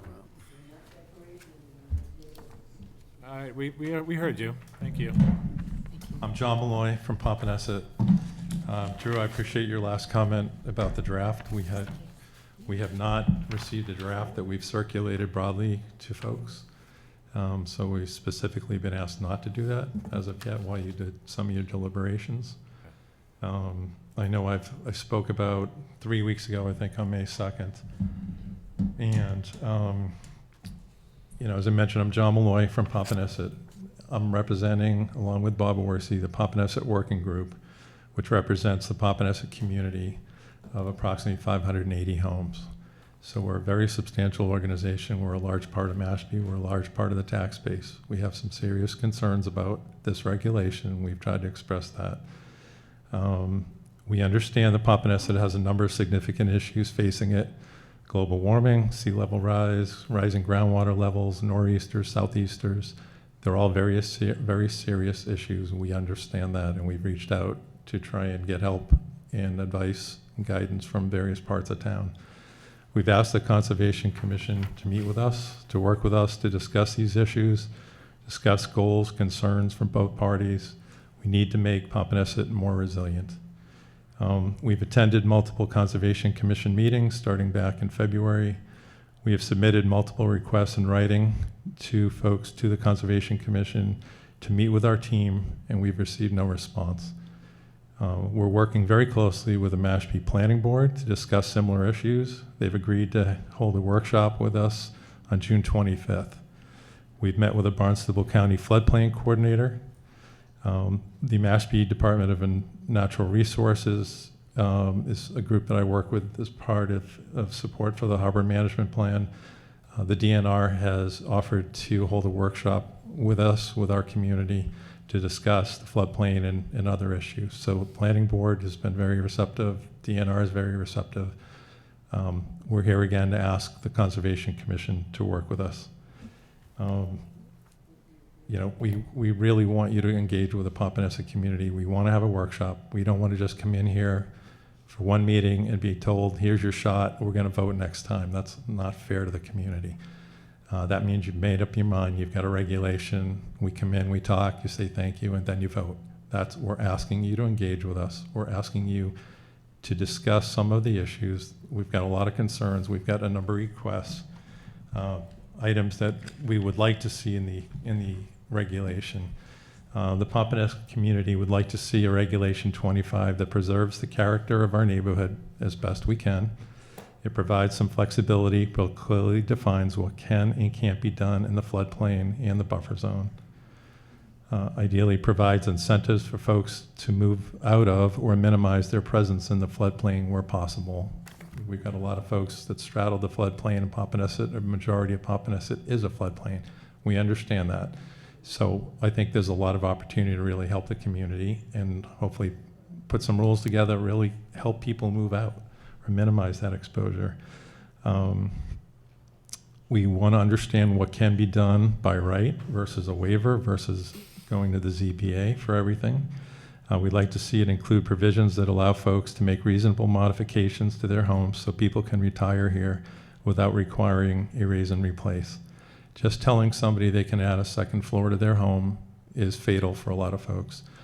Adding a second home means you trip the 50%, which means it's raise and replace. That means they don't do anything. They can't afford to raise and replace. The house stays the way it is. It's a 60-year-old cottage. It's got an oil tank in the basement, who knows what. It just means they don't do anything. So it doesn't accomplish what I think the town wants. It doesn't accomplish what the homeowner wants. And I don't think in a lot of cases it accomplishes what conservation wants. We'd like to see it provide guidance for folks to minimize potential environmental contamination events in the flood, in the event of a flood. What we saw in Florida is we saw a number of cases where, nasty stuff came from homes, they had groundwater pollution, et cetera. There's nothing in Regulation 25 that talks about anything like that. If a cottage, doesn't do anything, if there's no upgrades, then, there's still the potential for, groundwater pollution if we have a flood. So we really want to have a dialogue. We just want to talk about some of this stuff, help everybody understand what we're really up against in the community. I know there's some nice shiny new houses, but there's a lot of old, cottages. There's a lot of people that just can't afford to raise and replace. And again, we're still asking that you wait for the DE process to be completed. Let's take advantage of all the expertise and the learnings involved in the DE process, and let's create the best regulation for all of us. So we're asking again, please meet with us. Please, let's have a workshop and let's talk about this. Thank you.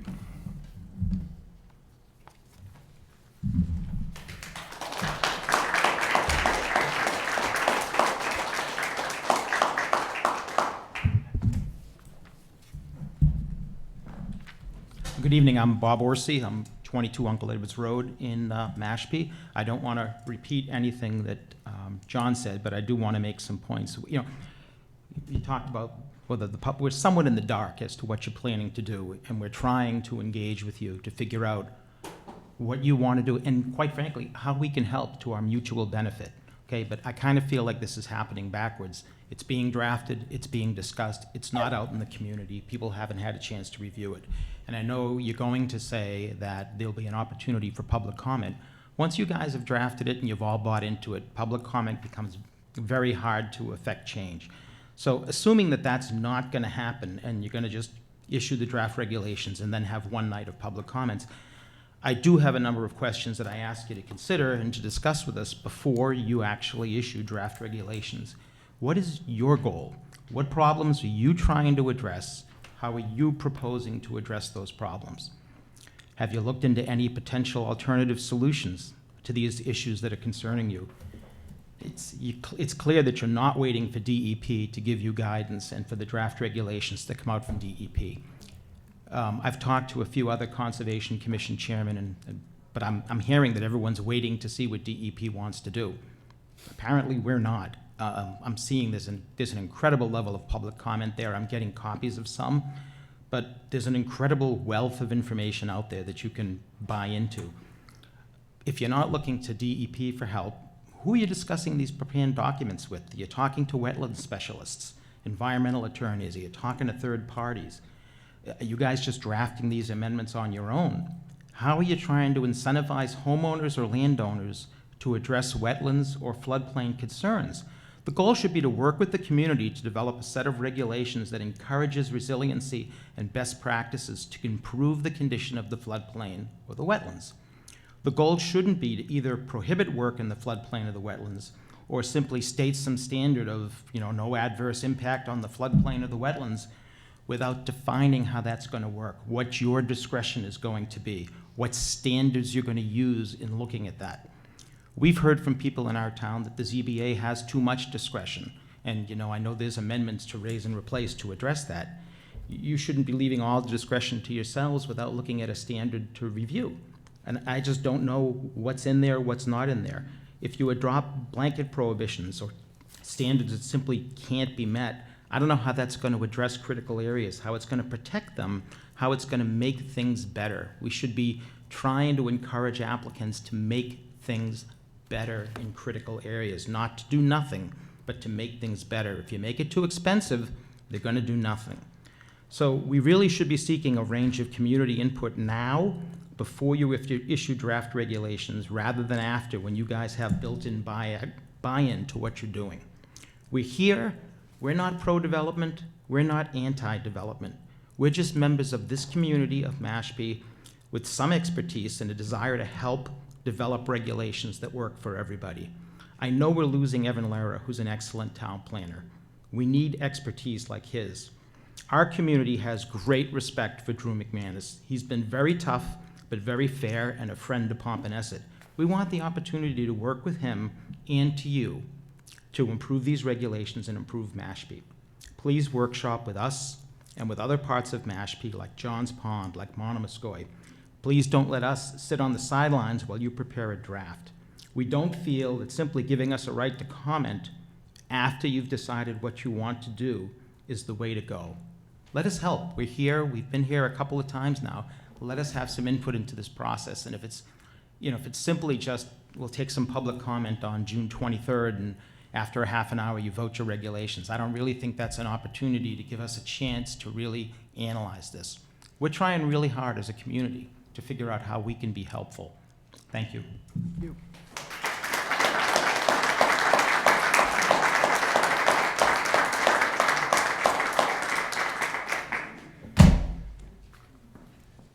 Good evening. My name is Joe Johnston. I'm a 35-year, along with my wife, property owner in Papaneset. My goal, our goal, my family's goal is to replace a very small cottage that we have on a 8,500 square foot lot. A modest home. I will never be before this board asking for allowed to put a swimming pool. None of that stuff's happening. We just want a home that we can retire to. I'm not an engineer. And I'm trying to learn a little bit. And I've looked up some information, did a little bit of research, and I see the DEP back in December issued their proposed regulations for comment. And per the DEP, they've engaged in robust stakeholder technical expert consultations. DEP had initially a 3-month comment period, and then that was extended for 2 more months for environmental experts across the state to weigh in. DEP has responsibility for over 1,500 miles of coastline and 3,000 lakes and ponds in Massachusetts. After the release of their draft in December, there's been no release of any draft here to anybody. After DEP released their draft in December for comments, DEP had 3 informational sessions. They had 3 public hearings. They provide informal office hours to all stakeholders. All of this information is available on YouTube. There is transparency in their process. There's no transparency in this process. Earlier, you've been talking about a draft that's been made available. What are you talking about? We have not seen any draft. How is this going to affect the little guy in the community? I live a quarter of a mile from the closest body of water that's man-made. When we bought our home, we were not in a floodplain, and now I'm told that we are. And how's that going to affect us? I'm at a loss as to why you would not wait for the experts that are commenting on the DEP regulations. According to the DEP website, their goal is to, once they promulgate their regulations, is to advise all conservation commissions across the state on how they should proceed. DEP's process has been thoughtful, it's been deliberate, and I'm at a loss as to why you would not mirror the same tack that they're taking. Our community of 500 homeowners has asked to meet and be part of this process. There's been radio silence. There are some pretty bright folks that have come forward with this working group and asked to be made part of this process, and you haven't allowed them. That's not democratic. That's not transparency. That's going to hurt the little guy that's just trying to build a modest home on their property. So I urge you to listen and wait for DEP to come out with their regulations. Let all the experts weigh in. Then you can make an informed decision. Earlier, Mr. Chairman, you talked about listening to a program relative to the Safe Waters and the experts that you listen to. Well, that's what they're doing, and you're not doing it. So I urge you not to vote on this and wait until DEP makes their regulations final. And then you'll have in the interim, engage with our community. Talk to them about what they would like to see. We're our mutual interests, so that later down the road, we can have an affordable home. It's not something we'd have to sell and get out of Mashpee, because we've been here for 35 years. My wife's family's been here for 70 years, and we don't want to move. Thank you for your time. Thank you.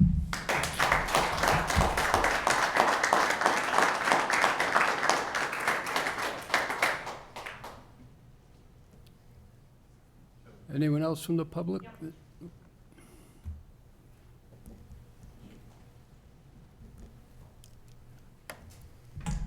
Good evening. I'm Shauna Pitt, 30 Uncle Edwards Road. My husband, Stephen Kelly, and I bought our property in 2002 as a summer home, and we happily retired in 20 when we both retired and now a full-time residents of the town of Mashpee.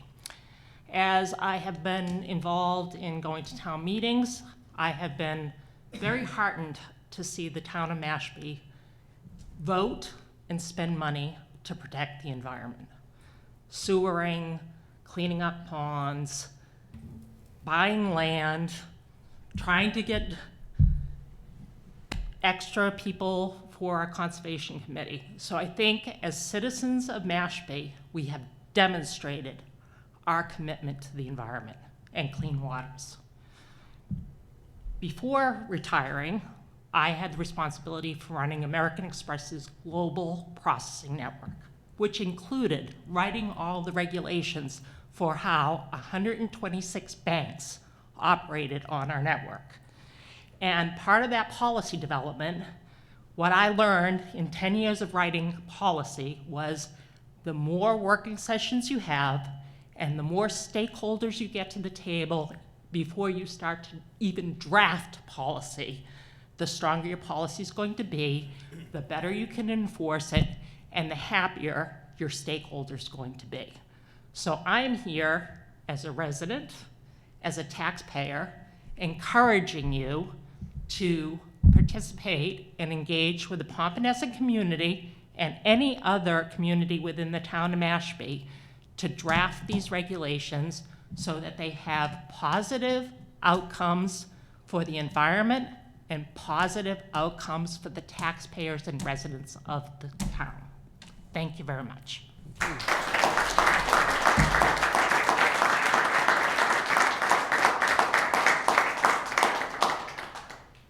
Any other members of the public that would like to speak? Yes.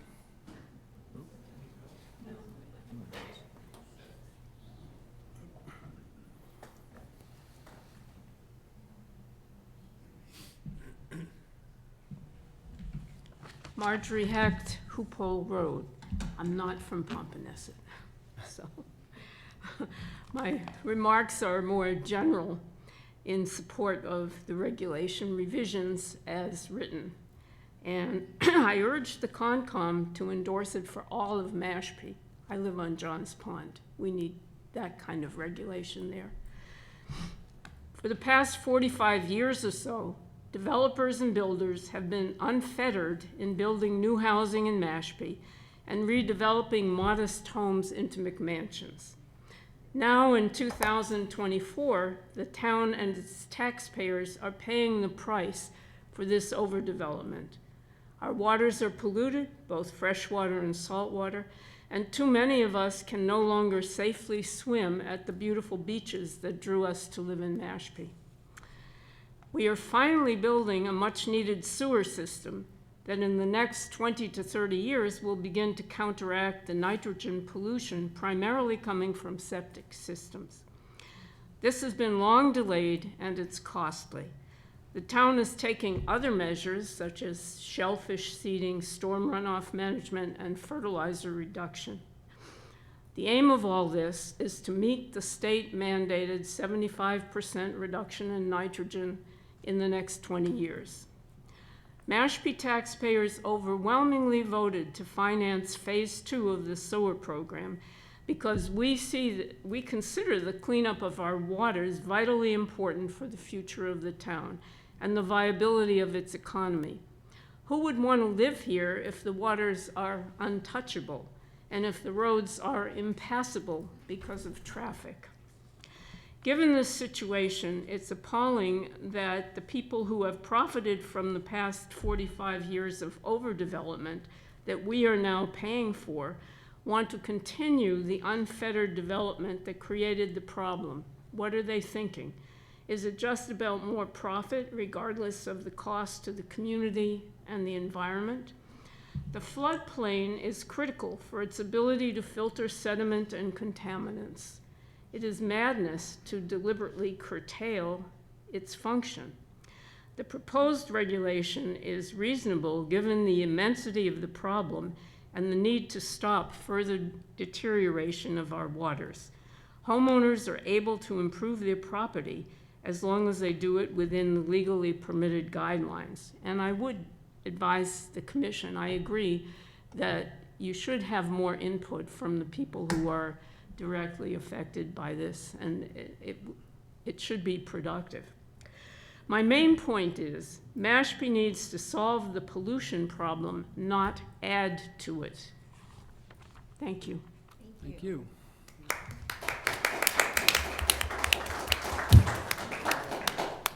I guess I should sign. Anyone else from the public that would like to speak?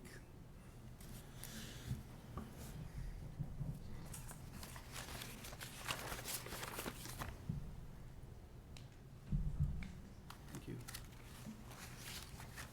Good evening. Hi, Karen Faulkner, Asher's Path West. I support what Marge talked about, and I read the draft several times, and I believe I'm looking at the right one, draft 25, land subject to flooding or inundation by coastal flowage. Is that right? It's regulation 25. Draft 25, regulation 25. Okay. I read through this, and I kept thinking about what I read some time ago that happened over in Nantucket. It was called, "It's a Gamble, Beachfront Nantucket Home Threatened by Erosion Sells for Just $600,000. To give you the short story of it, somebody from New Jersey paid $600,000 for this property, which is sitting right smack on the beach.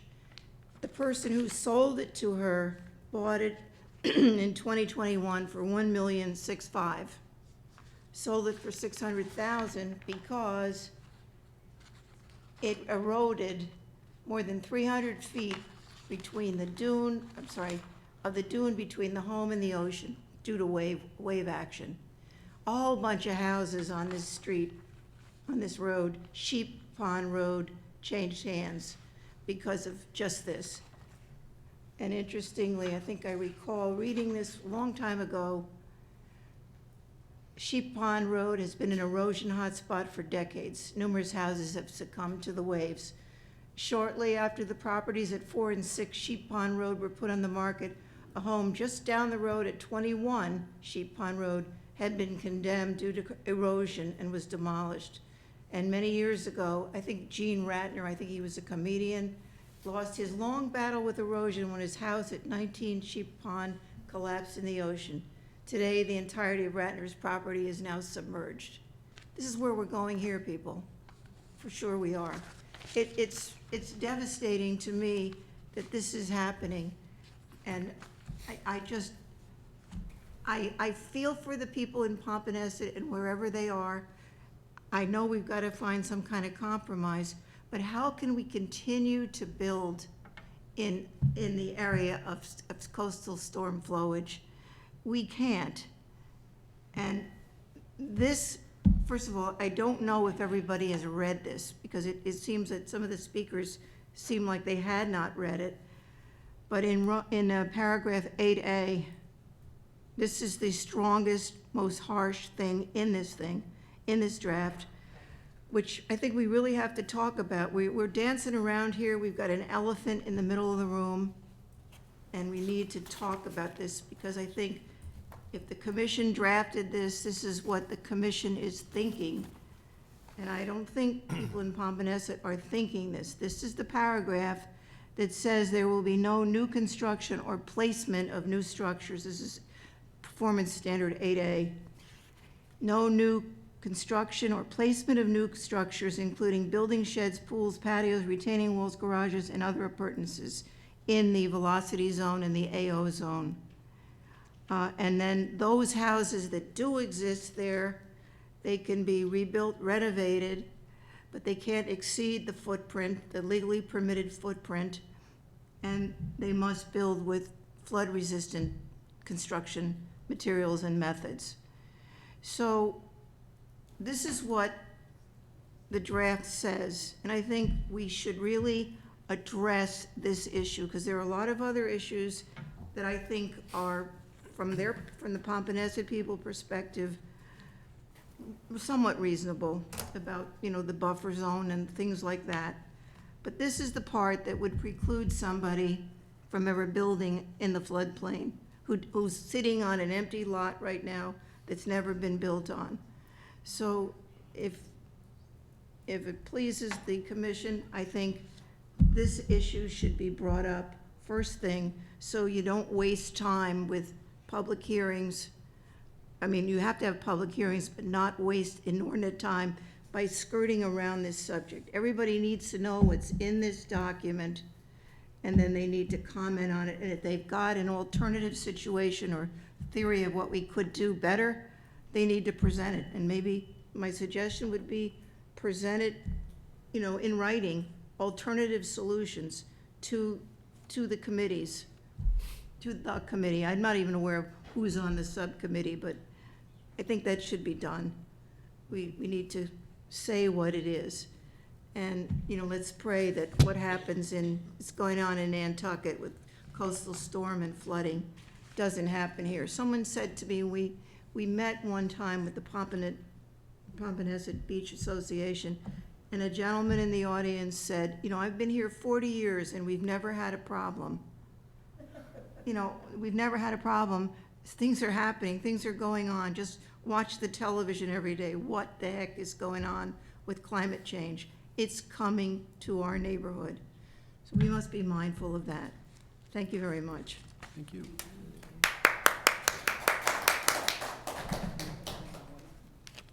Anyone else from the public?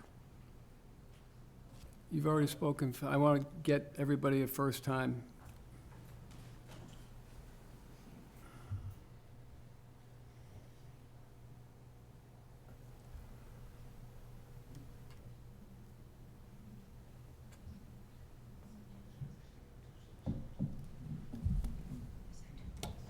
Lynn Barbie Surf Drive.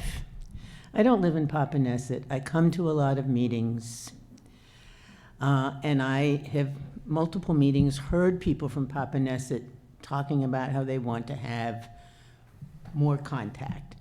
I think that's fine. That is for the entire public.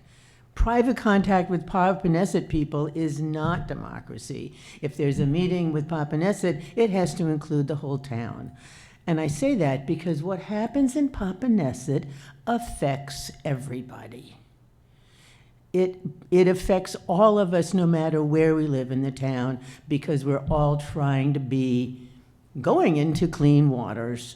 And I appreciate that they may not be trying to ask for special privileges, but it sort of sounds like that to some of us, that they just want special treatment. And I think that realistically, that's not how we function. And I appreciate that the commission here is doing their very best to get information and to share it. And I think lots of public meetings is really good.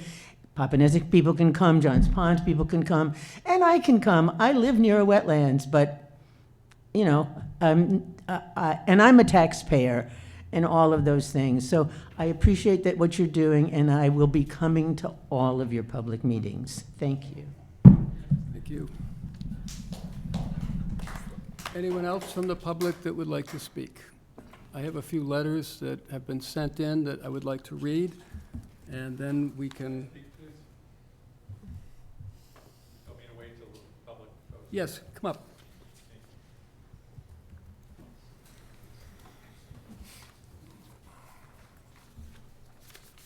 Try to keep it as brief as possible so that we can... What's that? Try to keep it as brief as I will. possible. 'Cause you- Yeah, no, I appreciate everyone's comments. We're not asking for any special privilege. We're asking for a meeting to have conversations with you. I don't care who's there.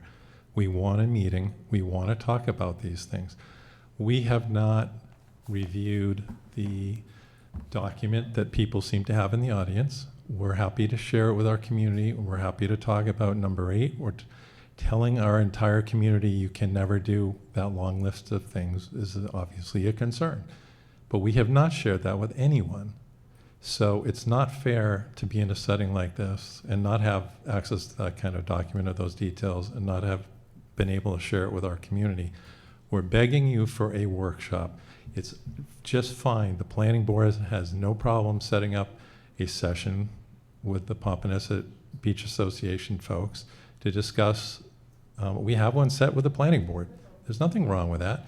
DNR is going to do the same thing. If folks want to come to it, they can come to it. More the merrier. But we deserve the chance to talk to people about this stuff. We're 580 homes. We're probably over $500 million of taxable value. We have a major impact on the finances of this community, and we deserve a chance to speak and have a conversation and talk about some of this stuff. And if people want to come, power to them. But we deserve that chance.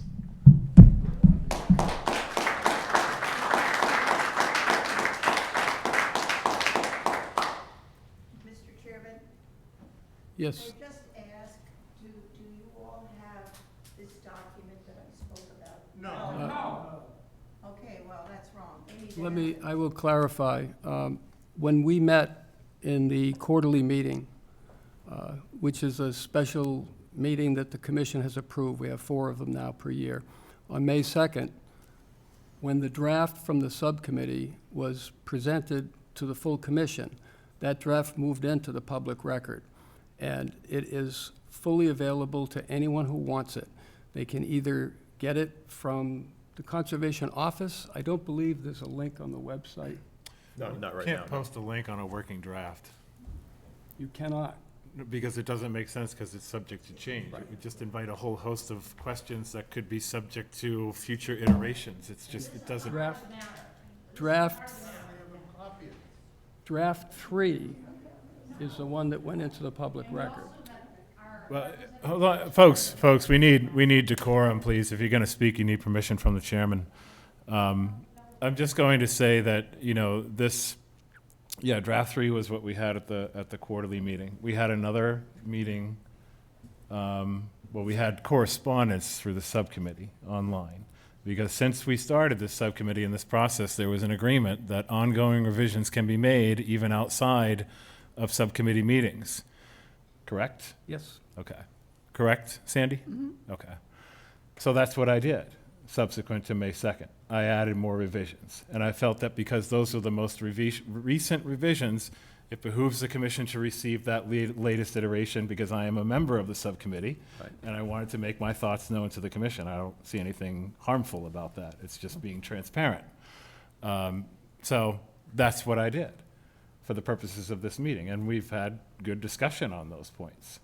So, but I mean, I guess it gets into a bit of a gray area when you talk about what's a public document. If somebody submits a public records request, which we've had quite a few of lately,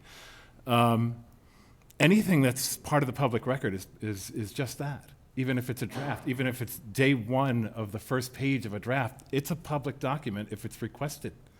Right off the bat.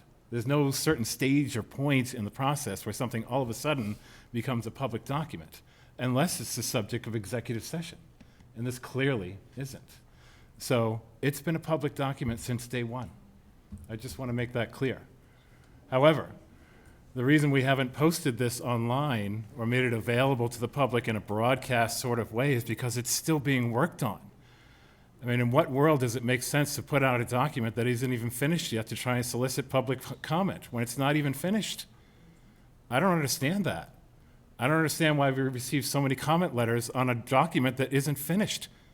Does any other board or committee member operate like that? I'm not aware of it. Doesn't make much sense because it's subject to change. So why on earth would you put something out there for public comment that isn't done yet? That's really where I'm coming from, and that's why this discussion is happening, so we can get to that stage. We're not there yet. So just to make that clear to everybody, we're not at that stage yet. I hope we get there real soon, but we're not there. Thank you. Thank you. So I have a few letters that have been... Make one comment quickly, please?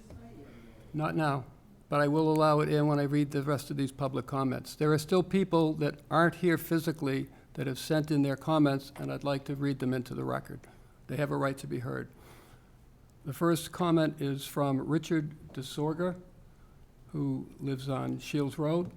I write to voice my strong support to the proposed Regulation 25 being discussed by the Conservation Commission concerning land subject to flooding or inundation by coastal flowage. We are past the warning stage in Mashpee, and most of the Cape for that matter, concerning the negative direction our water quality has gone and the new reality of increased coastal flooding.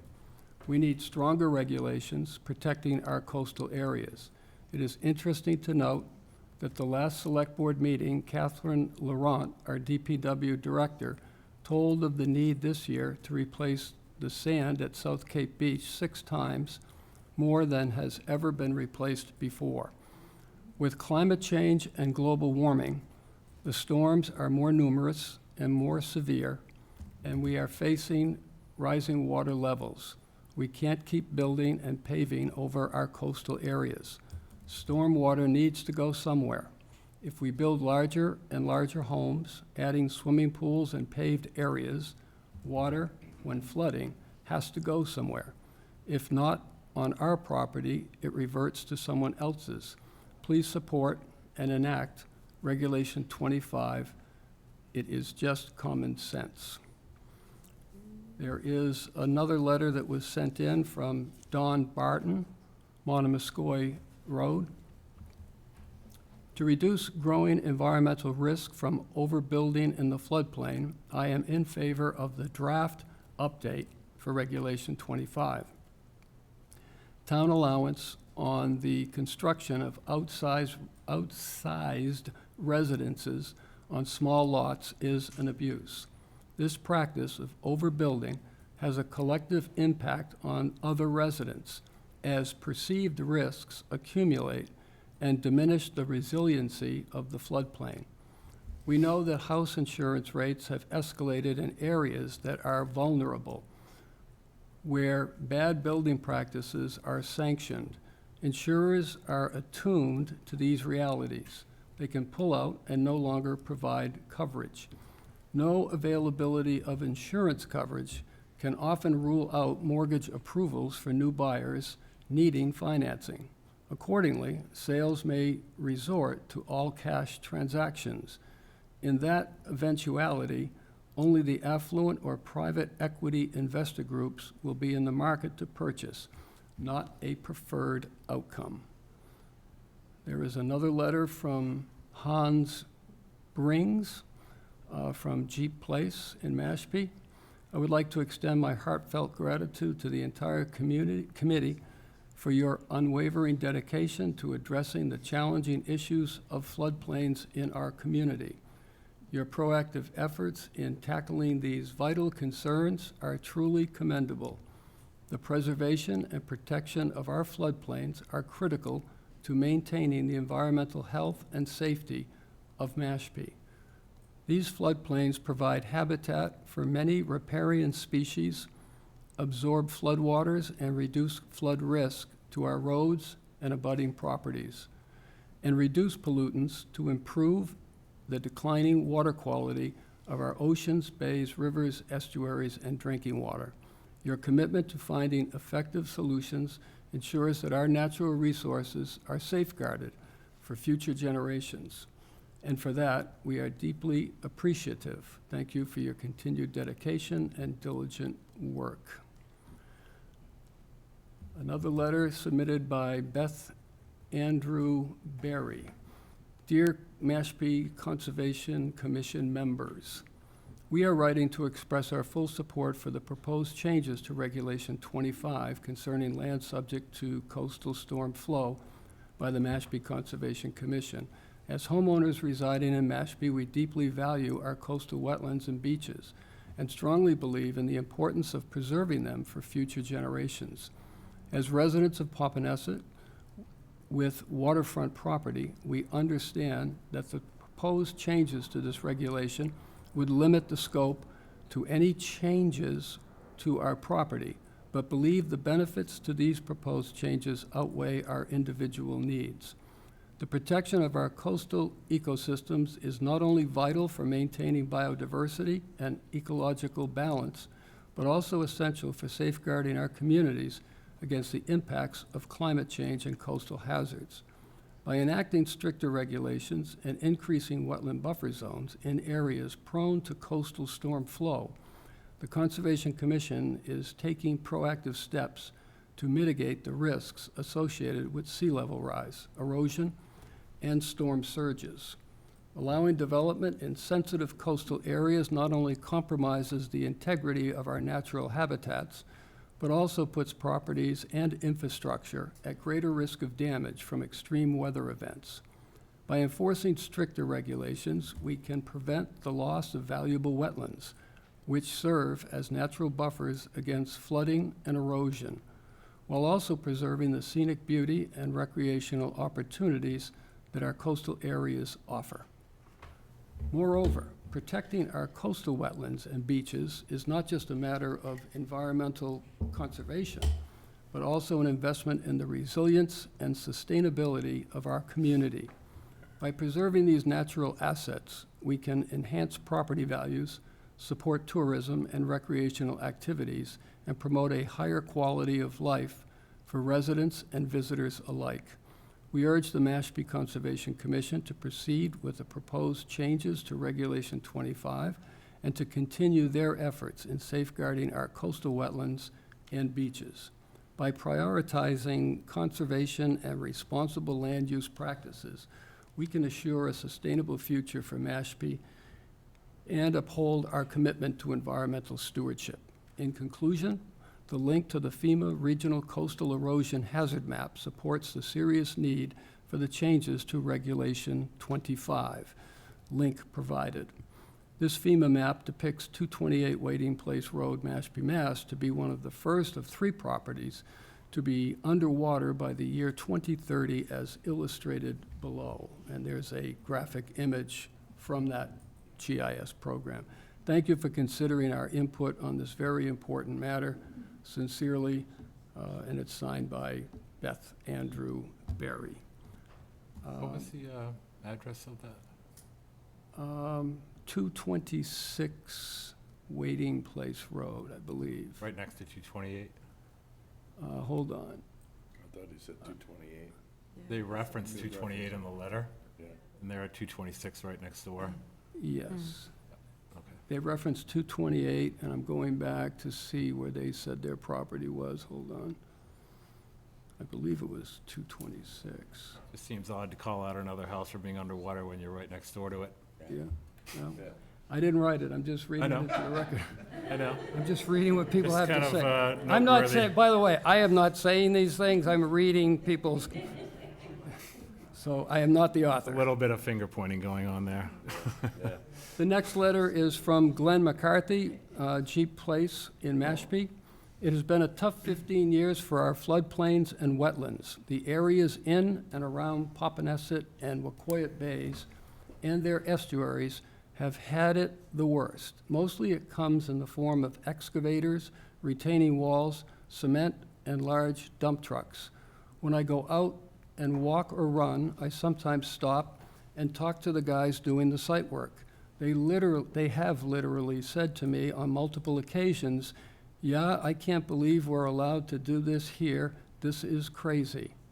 Then they go back to work. Excessive development in the floodplain often happens because returns, fees, and commissions rise with the size and scale of a project. The economic incentives of misbehavior are high. The downside is that the displaced water from development has to go somewhere. That somewhere includes neighboring yards, the streets, and of course the local surface water bodies and wetlands. Many of these projects also come with an increased intensity of use, resulting in larger septic flows in areas that have short time to travel to surface waters. The externality costs to residents are real. In Popponesset, where I live, we have a high water table, algae blooms, shallow ponds, and no stormwater system. Yet in 2017, we increased lot coverage from 20 to 25%. Then in 2018, we brought the entire town raise and replace. Those changes have resulted in even less flood storage capacity. Water has to go somewhere. The proposed changes to Regulation 25 will protect our floodplain The result will be safer neighborhoods, a lower risk of taxpayer-funded storm cleanup costs, cleaner waters, and the faster recovery of our rapidly dying marine life. It is understandable that residents and developers, especially those with projects in the pipeline, are concerned about the changes to Regulation 25.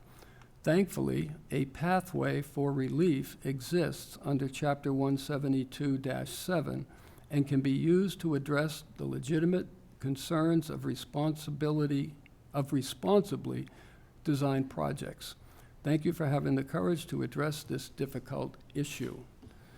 And the next one is from Ann Malone in Mashpee. I want to convey my full support for the strictest guidelines attainable. Exceptions can be made at the discretion of the commission, but we are way overdue in protecting lands subject to coastal flow in the age of rising seas. Floodplains and wetlands must be allowed to work as nature intended them. Already we can see the damage and difficulty associated with building in the wrong places. Like the sewer project, we are late, but not too late, for a vital community effort to protect fragile zones that protect us. Good luck with your important work. And there is one last letter. Just let me pull that one up. No, that's not it. Hold on.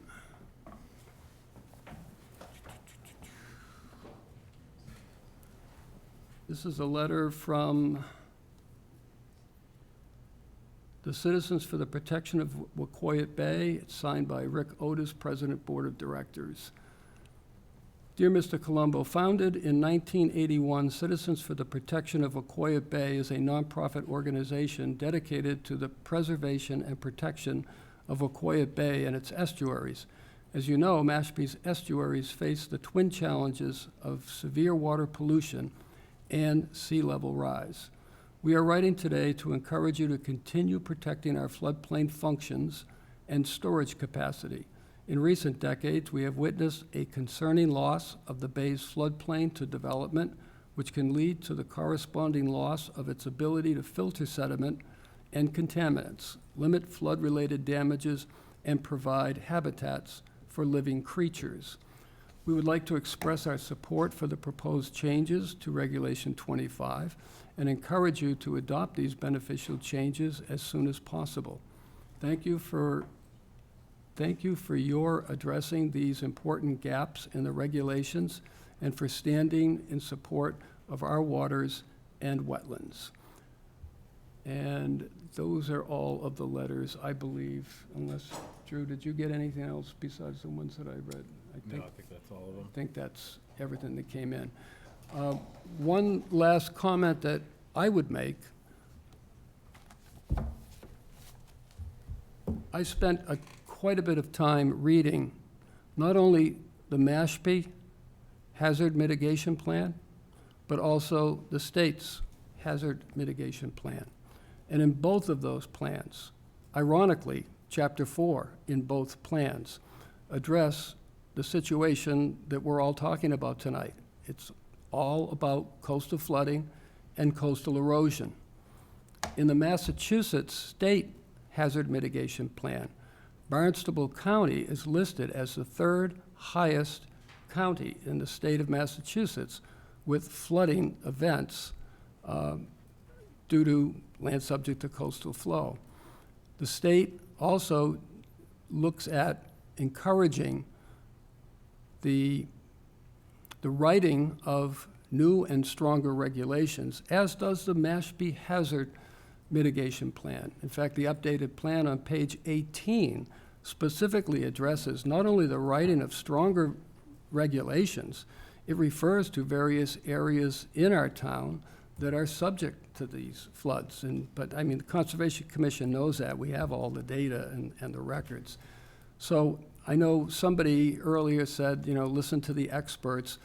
We have listened to experts. We've looked at all of, it's well over a dozen state, I believe there was one federal agency, and private organizations that worked with the DEP for them to come up with their draft regulations. Those draft regulations came out in December, pretty much in the middle of when we were working on updating Regulation 25. So that was a bonus for the subcommittee. We now had a document from the state that would lend a little bit of light onto some of the discussions and things that we were talking about.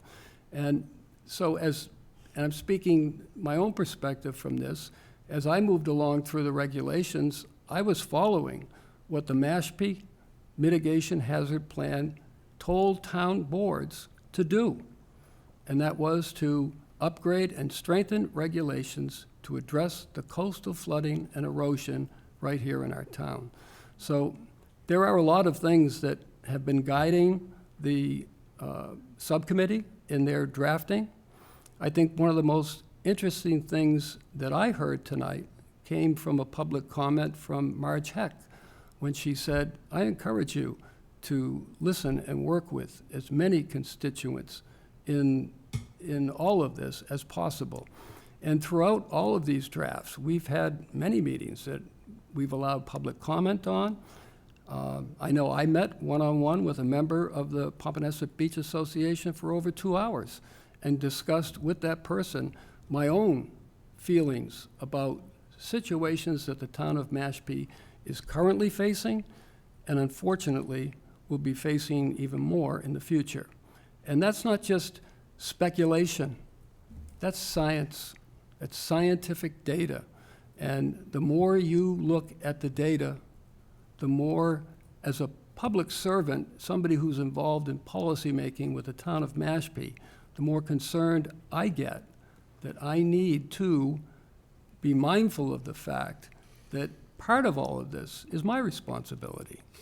So in terms of a subcommittee member, that's pretty much where I come from. I look at the health, the safety, and the welfare of everybody that's in this town in terms of wetlands protection, primarily the coastline with flooding. And that's my comment. I could go on and on and on, but I won't. Yes, sir, I promised I would get back to you, so. I promise I'll be brief. One last comment. Maybe we could wrap this up. I'm sorry if I'm offending anyone, but I do believe we have a right to comment. Yes, go ahead. We're not the enemy. I kind of resent the fact that we're being treated like the enemy. It sounds like everybody else in this room has had an opportunity to review these regulations, but not the people in Pompanesett. You may find out that we agree with you. You may find out that we have some useful suggestions for you, but we feel like we haven't been given an opportunity to participate in this process and to hear other people quoting from the regulations, commenting on them, writing letters saying they've reviewed the regulations and they support them.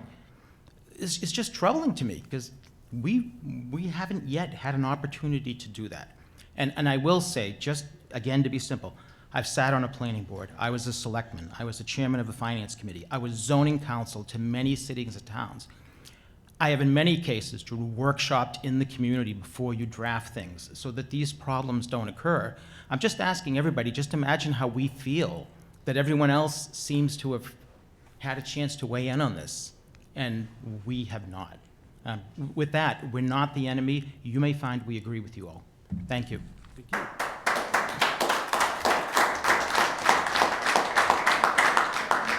If I could add just a brief comment to that, to one of his points. Yes, go ahead.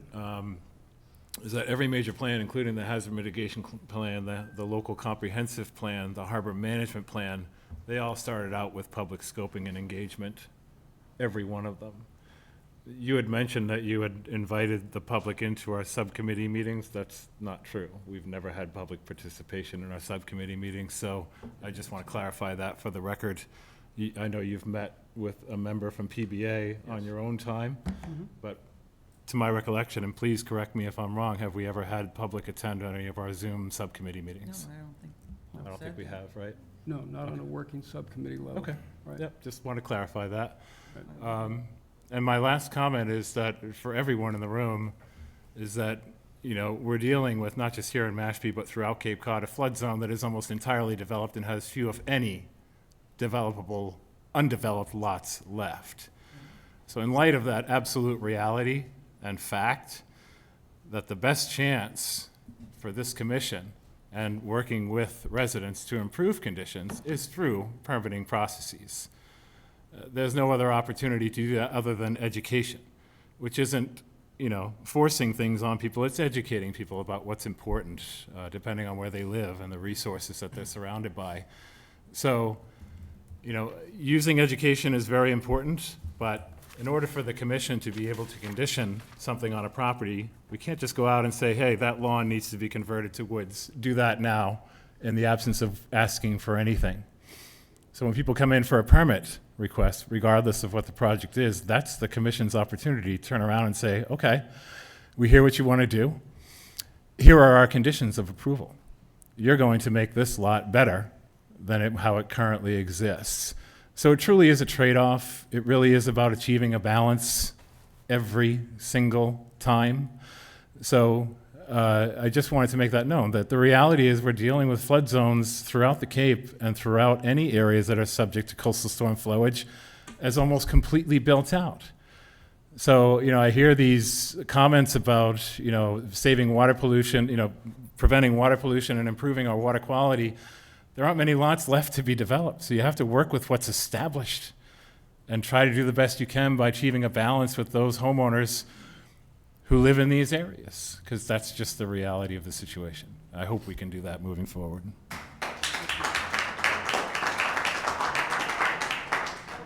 I will come back to commissioners for any closing comments that you would like to make, and then we'll move on in the agenda. Anything? Okay, thank you. Next on our agenda are the updates that I will turn over to either Dan or Drew.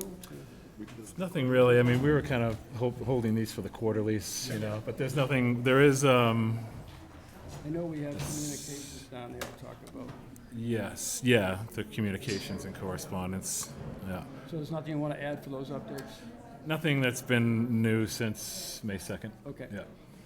All right, under communication and correspondence, we have, as you can see, June 6, 2024, the DEP on-site appointments for superseding orders of conditions at 1245 17 Monomoskoye Road.